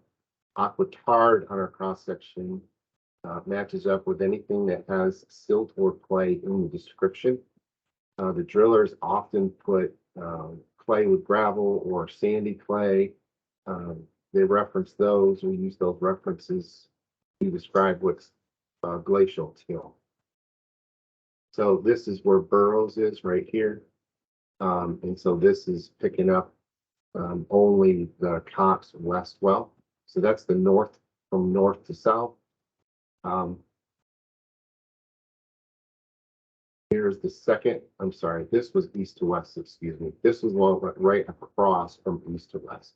So we can see the clays are thinning from west to east, but they're at the same elevation essentially. We do see almost a 20-foot drop in the land surface. So this puts it all in a relative, the same data. The north 1, this would be the north to south cross section on the west side. Clearly a lot more clay and a lot thicker aquitard materials, but also again pretty continuous. This is the other north to south. This is on the east end, and you can clearly see the clays are much thinner. The aquitard material is much thinner. Even here, if you can trust the well logs, we don't really know what's deeper over here because there was nothing there. So we're not going to connect that without knowing. So there's the potential for a hole right here. But the geology is only the geology, and we're beholden to accuracy on the well logs for locations, elevations, lithology descriptions. So the real meat comes once we've got a handle on the lithology. What do we see as far as water levels go? What do we see in the stream? What do we see as parameters that should be put into the model? And so here I'll light up, there's a stream gauge at the bottom of the drain right there. These in yellow were where we had monitoring wells as part of the CAST pilot. Those started in 2016. They're all still active. And on the SSR sites, I'll turn on the 3 Cox wells. That's where the Cox wells are. So a couple things pop out when we look at this on an aerial. One of the assumptions in the model is that the stream's the only source of water to the tool or to the wells. However, especially in Cox over here to the west, there's a lot of deep surface water there. There's also a lot of marshland. So it starts to bring into question, hey, is that a reasonable assumption or not? One of the questions that we need to look at and to try to answer whether the MIWAC's being reasonable as predictions. And we also have the aquifer testing. And John, Ash, I should be able to show you here what the aquifer test results. If I drop down first to back to the values that are in the MIWAC. If I select the watershed, this will give me the values that are in there. The median transmissivity is about 6,000. It's right there. And the storage value across the entire state is assumed to be about 0.01. So when we did boroughs, we got an aquifer test match here. We do have noise from two things. One is the end gun is going on and off on the pivot system. The second one is there's another well just to the north that was running during some of these tests as well on someone else's property operated by somebody else. Key things here are what the transmissivity, kind of the rate of flow, and what the storage value is. The storage value you can see is about an order of magnitude lower in the deeper aquifer. The leakage factor is pretty doggone low at 0.03. So that's pretty low. The transmissivity value, if you look at that on that parameter, is about 14,500. So it's almost double what the median value for that watershed is. This is during the pumping portion of the curve. One of the things we also look at is the recovery portion, because that is a constant rate. So we can look and get the pumping rate from what the average rate during the pivot run was. We plot the recovery data as drawdown, and we get a nice smooth curve. And then hopefully those two numbers match each other, which in this case they did. So we were able to verify that 14,300 on this one, basically the same storage and the same leakage. So that was in 14 test, August 14. We did that again on the June 25 test. We got very similar values with repeated tests out there. 14, almost 500. One eliminated 3 on the storage, on the drawdown, and also on the recovery. So we got low leakage, pretty low leakage values, which means it's not super leaky, but it's definitely leaky. And then up on the Chrome, we actually had 2 aquifer tests. One was done in 2021, and one was during the Cass pilot. What Andy showed you was the short one from the Cass County pilot project. We ran it again because he was running this pivot. This test is significantly longer. This one's well over full day, full 24-hour period. And our aquifer test numbers again here, about 15,500. Storage value right at that -3 again. And then again, we got pretty low leakage values in the drawdown and in the. So we had good agreement on the hydraulic parameters for the deep aquifer. We also have insight into how leaky the system is. In other words, how much water is leaking through the aquifer. So the beautiful part about the aquifer test data is that's real world. That's how the system is actually behaving. It's not based on the well log, that we can see that it's clearly not a truly confined system, but we can also see it's not an unconfined system. Even further than that, even though it leaks, we see that the leaking values aren't very large. We couple that then with some of the water data. So if I show the water level data in boroughs right here, then we got long-term, long trend. See the drawdown is consistent from year to year to year. We also see that the water levels are pretty consistent year to year to year. The 3 highest years are the 3 wettest years, 18, 19, and 20. 17 was pretty normal, and so was 21 and 22. So we saw that there. We see the same thing at Crone. When we look at the deeper aquifer in Crone. One of the nice things about the Crone is, as we talked about, the aquitard material slowing down that vertical movement and how much it does slow. We have a nested set at Crone. So we have a deep well set at about 200 feet, and we have a shallow well set at about 60 feet. And so the shallow well we can see is in the orange here. The shallow well, the water level in that well is actually lower than the water level in the deep, which means the vertical gradient is upwards. But the question is, during these pumping cycles, do we see interference effects in the upper aquifer? If we zoom in a little bit, and this is from 2019, you can see indeed we do. So when it does pump here in the deep aquifer, we are seeing some impact in the upper aquifer. However, the impact is significantly different between the deeper and the upper. We're only seeing about 3 inches or so of drawdown in the upper aquifer, and that is right at the well field where we have the biggest change in gradient because we're pumping the deep aquifer. So what we see is it verifies the water levels are actually verifying that we see the aquifer. It is leaking, but it's leaking a very, very small amount. What we don't know is the upper aquifer, what is going on in the upper aquifer 2,000 feet away. We don't know that, and we don't have a monitoring well out there to measure that. What we do know is that at about 2,000 feet away to 2,500 feet away, the drawdown in the deep aquifer goes to 0. That's what the predictions from the aquifer testers show. It is very reasonable to assume that that is at least what happens in the upper aquifer, probably much more likely much sooner.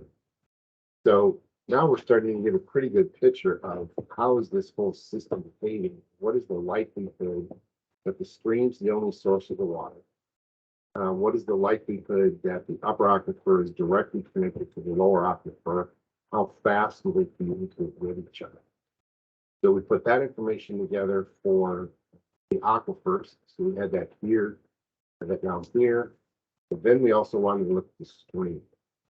So we look at the stream, there's a couple things we need to talk about. In the Hunt model, Hunt 99 model, which is right here, it's a single layer system. There is a stream bed conductance term, so that water doesn't come out of the stream very quickly. In the MyWAC, that stream bed thickness is considered from the bottom of the stream to the top of the well stream. That whole thing is considered the stream bed thickness. I would offer that the stream bed thickness is what's actually in the stream, and then we have aquifer, a mix of aquifer and aquitard material above the pumped aquifer. When you start to add clay layers to it, it looks more like this. We have a clay at the top, and then it's a 2-layer system here. What Andy was referring to with the Ward and Luff is a 3-layer system, which is starting to look a lot more like our cross sections. In the 3-layer system, we have a stream bed leakage, and we have an aquitard.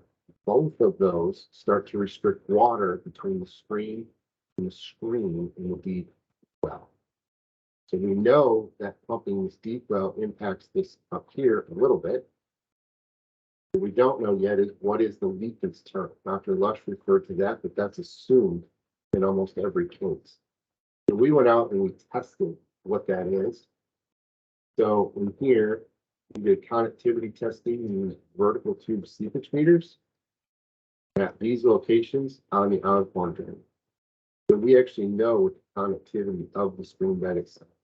I believe Blake put those into the model when he ran it. We also did something pretty cool. We took discrete water elements. So we would do a set of them. We started in the upstream end. At each one of these marks, we took a flow profile. So we would know what the discharge is at a point in time. We did all of these in a single day.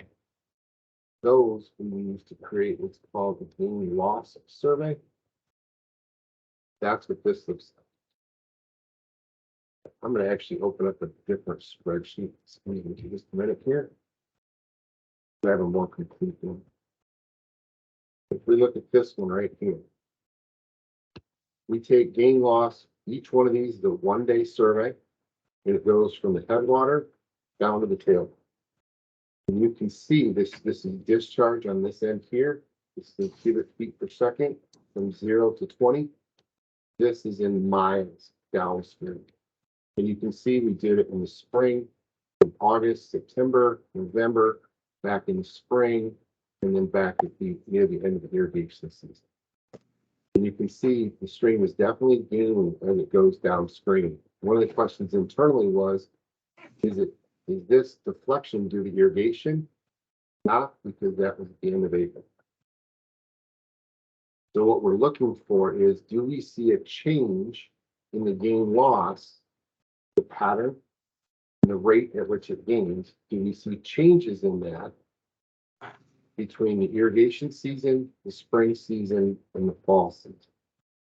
And while we see a change in the volume, which makes sense, given your irrigation season, crop season, given the rainfall, snowfall, we do see that the discharge itself is varying, but what we don't see is we don't see deflections off of that. So we're not seeing that. So it's been very, very consistent over the years with that. Couple that with USGS actually has a stream gauge on the same bridge deck that we put our gauge on.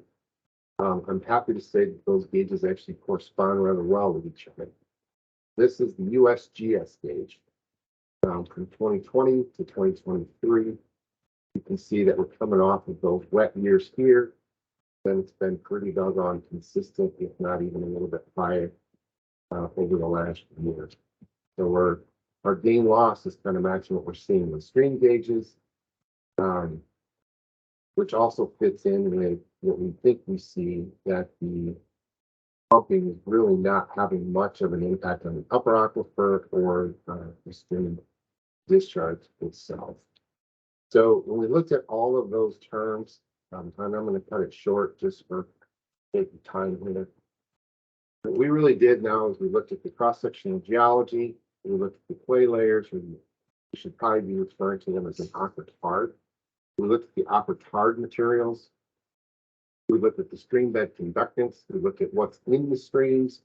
We know what the drawdown is at the well fields. We're able to get good aquifer test values, and we're able to show that we're able to repeat those values in different months using the same system. So we know our predictions have a lot more validity to them. We could repeat those this summer and come up with results to compare with too if we wanted to. So we've got several aquifer tests. We have a pretty good handle on what the transmissivity is. So bottom line, what are we finding? We're finding that the transmissivity values at these two sites are almost 3 times, 2.5 to 3 times what's in the Miowa. We find that the storage value of the lower aquifer is an order of magnitude less. We're finding that there is aquitard materials that definitely have an impact and are slowing things down. We found that there's a lot of other surface water bodies in this area that are not accounted for in the analytical models, especially in this case down here. They're really close, to the water withdrawals. So the tool will look at this and say, hey, the closest point in the stream is from here to here. And yet it goes right underneath the lakes in order to impact the stream. So you start to look at, is the front models and are the analytical models, do they actually represent the geology? Do they actually represent the hydraulic characteristics? And at the end of the day, are we able to actually do predictions and get reasonable estimates on what depletion would be? We're talking very small numbers, so even small changes make a big difference. So should we be trusting the values, the mean values? Should we be trusting values that are at the sites? One of the predictions in the hunt is that we'll go ahead and pump it for a day. It takes almost 10 days for it to fully recover. That's not what we're seeing for. If we pump it for 24 hours, we're seeing it recover very, very quickly. Unless, of course, there's another well area that's pumping something positive. So at the end of the day, these decisions were made. I'm not going to debate those. I'm just trying to present what we did on our end to look at this. When I do a hydrologic review, and I take a look at the hydrogeology here, I'm not seeing, I'm not seeing the same results, which is fine. It's not my decision to make. But what I am seeing is I think there's been enough field work done and enough data pointed out. So I'm not quite sure that I'm actually definitely not sure at all. I think the MIWAC predictions are actually what we're seeing in the field. And I don't think it's matching up very well parameters that are into the I also don't think that the model itself is very reflective of the geology that's out there. There's a lot of heterogeneity. There's both strength conductance values, wind concentration values, interest in elevation changes. It's definitely not homogeneous and isotropic. And I think using a ratio of the vertical conductivity to horizontal of 1 to 10 for the entire system of Japan will become realistic. Those archetypes are significantly different than the aqua surrounding outcome materials, which force a lot of doubt along.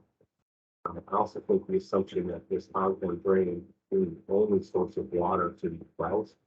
Yes, when pumping, it comes from aquifer storage. It does come from aquifer storage, but that aquifer storage, according to the model, is only replenished by the spring. Everything else is very thin. So in reality, all of the pumping is coming directly from the spring. That's the only source of recharge.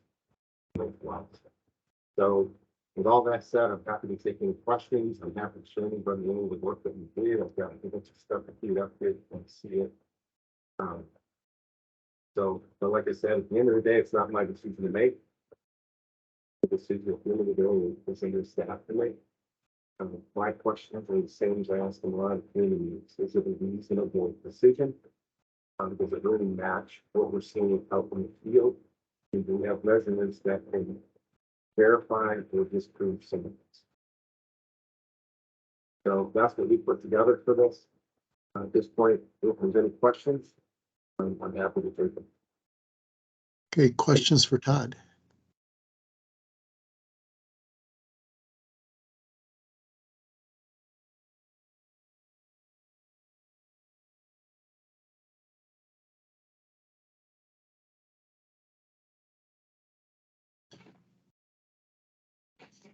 I guess I'll ask Todd that so that with the work that Andy did, they came up with some conclusion as to how much water was stream flow depletion for those 3 wells that they looked at. Did you look at that question? I did. I did when I did run those numbers. There was some disagreement about which numbers to use. Unconfined aquifer, you can see a 3-layer system, which I think is pretty clear from the process. The middle Todd, layer your is microphone's getting worse. Todd, your microphone's getting worse. Can barely understand you now. okay. I did take a look at that, and I did run it through our version of the depletion model, which came out of Australia and New Zealand, actually put together by Hunt and Hillary Love. So I ran through that. We don't have access to the batch tool or the screening tool or the MIWAC main model. The unconfined aquifer, we offered up 9 values from the region that were done. APT's done in unconfined aquifers. The unconfined aquifer transmissivity is actually almost, on average, it's almost 20,000 feet per day. I think I have to turn it down.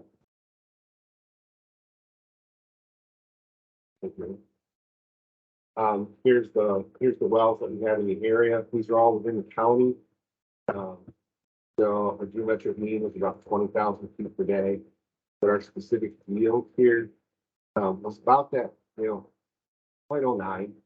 So We're using 0.0, we're using 0.01. It's actually closer to 0.1. There's a couple outliers that kind of throw off a little bit. So those values weren't used because they weren't going to be close enough to the site we were using.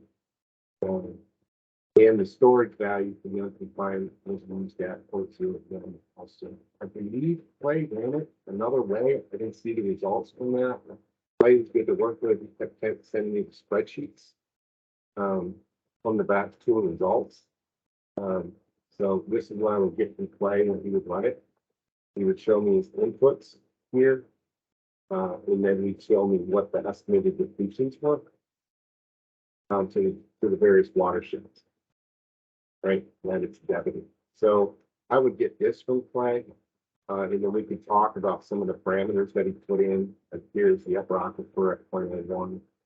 Here's transmissivity values. We did enter it for the deeper one, but the transmissivity of the upper one right here is 4,6,500, not 20. That's a major difference. Storage value of 0.01 is a major difference from 0.09, or 0.1. We do have decline characteristics and, all the stuff is in here, but this is what I received. I would say from my perspective, I was a little frustrated at the end of it. The letter that we got from the client, this was evaluated here, the cost used well. But then, the statement that we kept seeing was just here that the results are not representative. So we're gonna use the results from the model. So I don't know what to do with that. I mean, it's not my job to do that. My job to try to collect the data. Put my opinion out there. What's out there. So Dave, that was kind of a rambling answer. I hope I answered your question.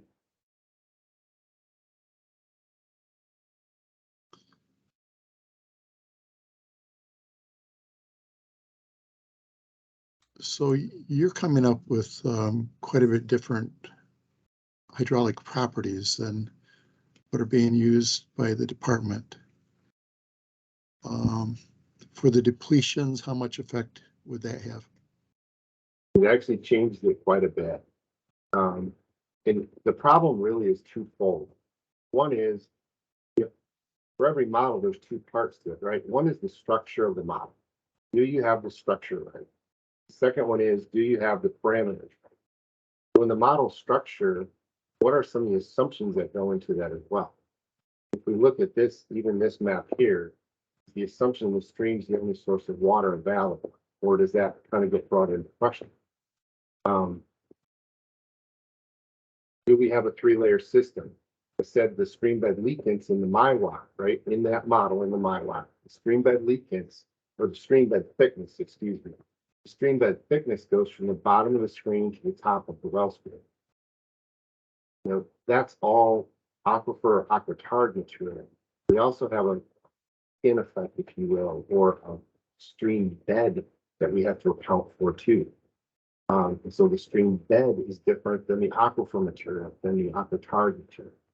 Are we accounting for all those things? Did we built it right? Or can we say, are the assumptions, hey, we're okay with the assumptions? It gets us close enough that it's producing reasonable results. So if we see estimated that this is a zone D and that it's progressed, it's gone in and out of zone D, right? And we should be seeing changes in a small stream like this. We should be seeing changes. We should be seeing irrigation reflected in the stream flow, especially if things are added or changed. We should see a corresponding change of some sort. And so the question at the end of the day is the model itself representative and built to reasonably reflect the hydrogeology? Have we put reasonable hydraulic parameters into it? Yeah. And does all of that match kind of what we're seeing in the real world? So, and that's really the heart of a site-specific review, right? I mean, we have models. It's clearly kicked out a result that's not favorable for pumping groundwater. So now let's look at the site and see, hey, are these things impacting or not? You know, if I look down here, not to be the dead horse, but if I look down here, should the Cox West well, should that depletion actually be coming out of the Osborne drain? Or is it more likely that that depletion is actually coming from the surface well? Or is it even depleting the surface well? Well, it begs some questions.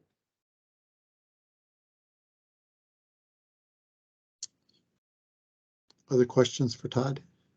Well, none of those analytical models are designed to pick up the interactions between those lakes or ponds and pumping groundwater. Correct. Yep, I agree wholeheartedly, Jim. Wholeheartedly, I agree. That's why I said when we were having the previous discussions, are there critical or important parameters that were not accounted for? Do we have a good handle on the hydraulic parameters of the aquifers and the aquitars? Do we have a good handle on what's a reasonable interpretation of the geology? And do we have a good handle on what are the critical or important factors that we should be accounting for when we're talking about depletion in the international public? Dave Lush? Going back to the introductory stuff that Andy presented, I am a little troubled. His analysis, which I agreed with, of the lithologies that were showing in the closest wells, seemed to me to indicate that it's a 3-layer system, as Todd argues for, and I think is correct. It's a highly leaky confined system, but and then to have the department conclude that the Huff model is the correct one, which is a 1-layer model, I'm a little concerned about that, because the hydrogeology, as exhibited in well records, seems to argue rather forcefully for a 3-layer model. Can somebody speak to that? Yeah, it's not that EGLE determined that the correct model was the unconfined Hunt solution. That is not what I said or what I meant to say at all. If you remember, the depletions end up being almost identical, very close to each other, whether you use the Warden-Luff, the 2-aquifer system, 3-layer 2-aquifer system, or the Hunt unconfined system. Depletions end up being very similar.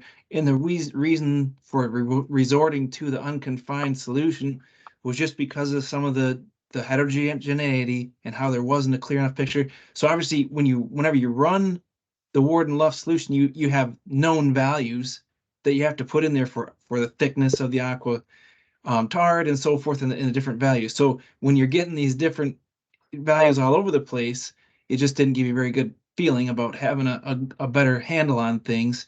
And the fact that the Hunt 99 unconfined solution was able to or just happened to come up with very similar stream depletion results, that just speaks to the different ways that these solutions run, right? So you're messing with one variable and one set in one solution, and then a different variable in another one, and at the end of the day, it kind of came out the same way. So Dave Hamilton asked the question, what is the impact of having these much higher transmissivity values that we saw in the upper aquifer?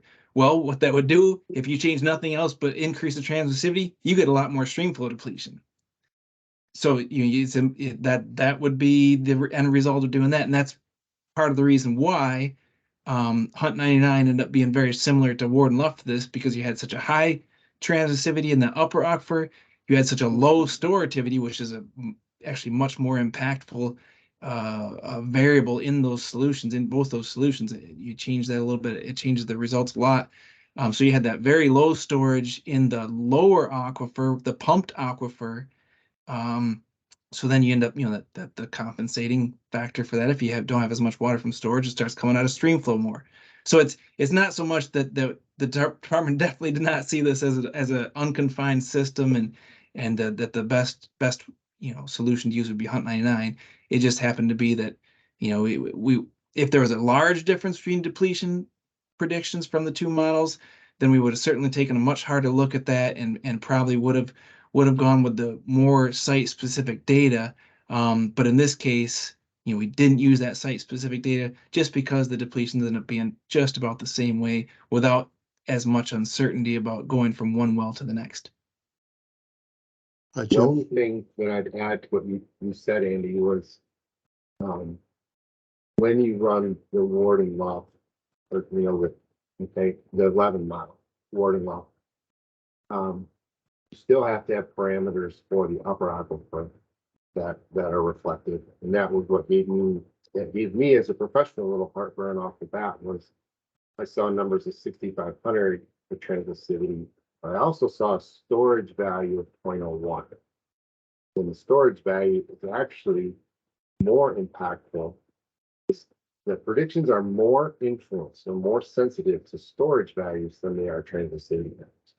And so an order of magnitude in storage value has a huge impact. And so, yes, the leaky aquifers that we see, we've got, 500 tests I've run now total across the state. E to the negative 3.001 is a very, very common storage value for a leaky aquifer. 0.1 is actually a low storage value for an unconfined. We see a lot of them at 0.2. Even if you use 0.15, but changing it that little bit makes a huge difference. So again, it's both the geologic structure, right, and the assumptions in the model, and it's trying to get parameters that are there. And at the end of the day, all anybody wants is to protect their river systems, right? Even the growers, they don't want to burn those up. If I tell them it's depleting something, they'll change what they need to do. But those are some of the things when we present them and we're looking at it from a professional hydrogeologic perspective. Those are the elements that we're looking at, and those are the ones that we want to make sure that we get a good communication on and see that, hey, this actually fits, right? It fits what's out there. Sorry, I rambled again. Basically, I was just saying the parameter values that were put into the 3-layer system. I'm not so sure that those were very reflective. I can't remember at this point whether Clay reran them with those numbers or not. I don't have them in my file. So if he did rerun them, I did get a comment.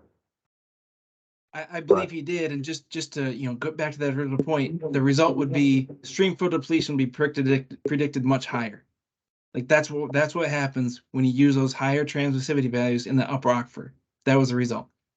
Well, I would, like I said, I'm not here to remediate this thing or anything like that. This is the work that we did in the area. It's not my decision to make. So this is the work that we did in the area, and I can have an opinion on it, but it doesn't matter a whole lot. Which is fine. So Clay was really good to work with on this stuff. He was really responsive to it. We had a number of good conversations about it. And at the end of the day, the staff found a way to make this all work.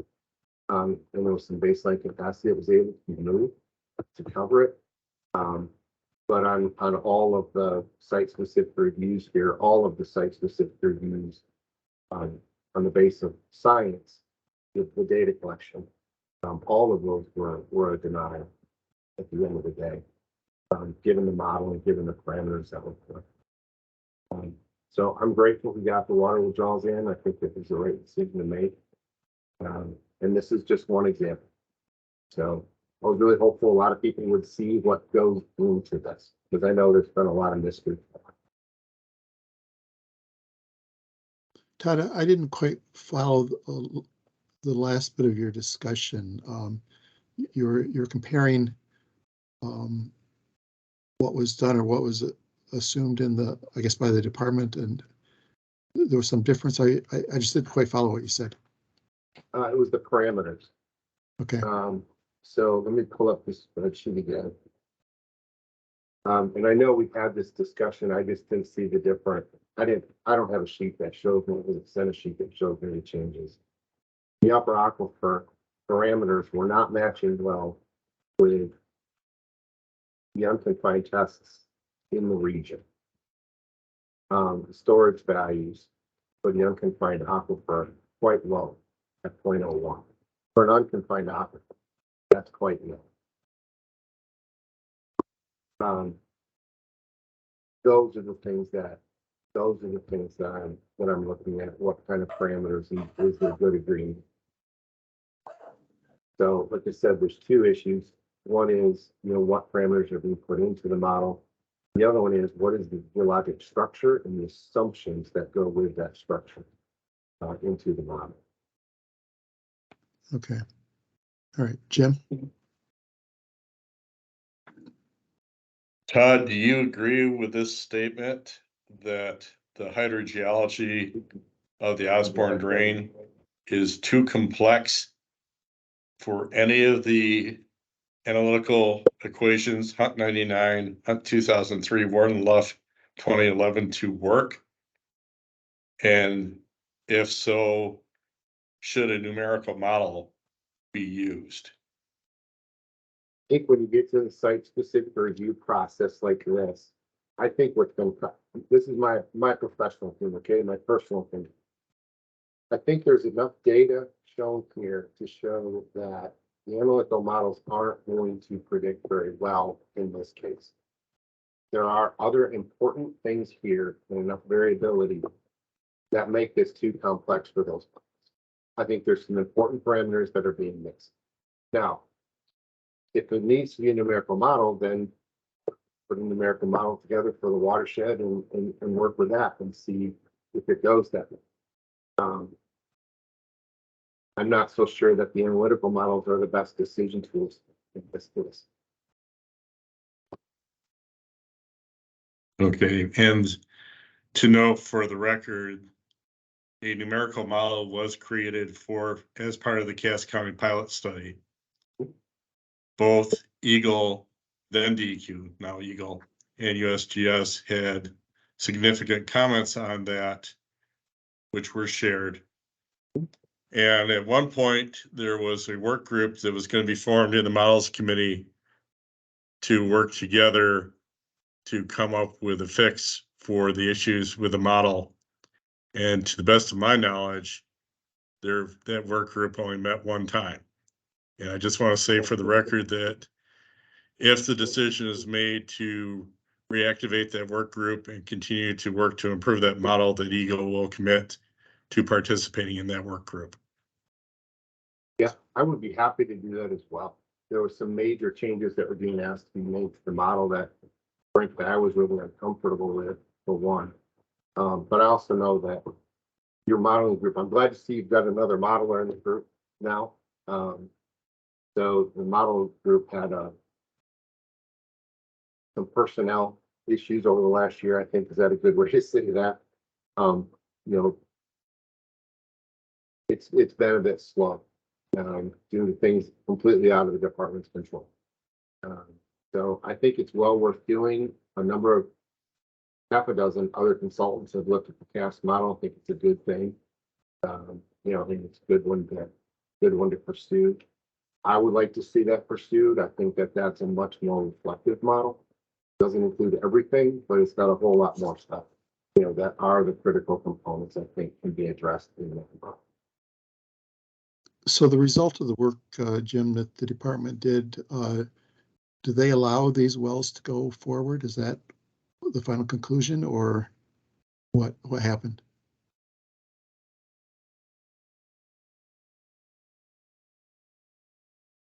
There was up here near Keeler, there was a well that the grower had taken out of service. And so the baseline capacity was able to be distributed within the water management area. Okay. And it was enough that it allowed, with some of the adjustments to the registered water volume, and a couple changes, I think, a couple pumping schedules, there was enough there that the grower said, hey, I can live with that. And so okay, so there was there was an accommodation that was made and it worked out for everybody. But the best analysis has not been done yet of the, actually, I think everybody's saying that numerical model would make more sense here. It would help resolve things better. Manage to get past the crisis of the moment, but still don't have a model of this watershed. Yeah. So Yeah. that To a- answer your question, modified withdrawals were authorized as a result of adjusting existing baseline, existing registration capacity, and modifying pumping schedule, pumping rates. We were Okay. able to authorize modified withdrawals. Okay. Well, we are over time. I don't want to cut it off if there's a pressing question. Anyone else have a question? So Todd, in that spreadsheet that you showed for the lower transmissivity values in the wells compared to yours, I think they were coming out in the 8 to 9,000. You were coming out with 20,000. Is that right? No, I'll just show it to you so I don't get the numbers wrong. How about that? I clicked on the water management area here. Trying to see the median T was about 6,000, 59. Upper Okay. unconfined was about 20,000 feet per day. And that was from the table values. And here we're about 14 to 15,000. In the per hour. Right, but in that spreadsheet that had a lot of red rows in it that you were showing, and you were doing an automated sum, that one. Where did those transmissivity values come from? This is EGLE's spreadsheet. This is the spreadsheet Clay sent me. I haven't seen it, but Jim, correct me if I'm wrong on this, but this is the output from the Baxter. Is that correct? I believe know how it comes so. out. Since Clay's in the field today, I suggest that we table that and revisit that when Clay is available to participate. Yeah, that's probably a good idea. But just from a fundamental, how do we approach even discussing this? I think Todd put his finger right on it. There's two components here, model structure and model parameterization. And I think there are further discussion points that with Clay present, I would like to have an opportunity to just kick that can around a little bit. Because it's one thing to say, oh, look, with the same parameters, we got the same results between Warden Luff and Hunt 99, but that obviates the second question. Did you have the right parameters in the first place? And so I'd just like to explore that a little bit more to more fully understand how this is being done as a daily workload in the department. Yeah, I think there's some interplay there of compensating, I'll call them errors without trying to make any implications of it, but using one method and the other is almost a coincidence that they came out the same, I think. But anyway, John Esch, one final comment. Hey Todd, did any of your observation wells as you approach the WUAC River, any evidence of like flowing conditions or? No. And one of the things that I will mention along with that though is I'm dependent on other people, right? Describing the valves and all these other well logs. I know, because I was out there personally, I know the logs and the monitoring panels. If they're wrong, that's on my shoulder. Okay. Because I was out there to see. No, But we did not see flowing wells. That's not to say, John, that some of the shallow wells, some of the stab wells, if you will, may have been flowing, but we're just not seeing flowing wells. Okay. No. I brought that up because that whole WUAC River lowland, that's pretty well known flowing well district. In fact, one of the borings the Michigan Survey drilled probably about 2 miles to the east of there at Glenwood, we had flowing conditions pretty shallow. Not in this area, not in the Osborne drain well, or in that watershed. We didn't have any flowing that I saw anyway.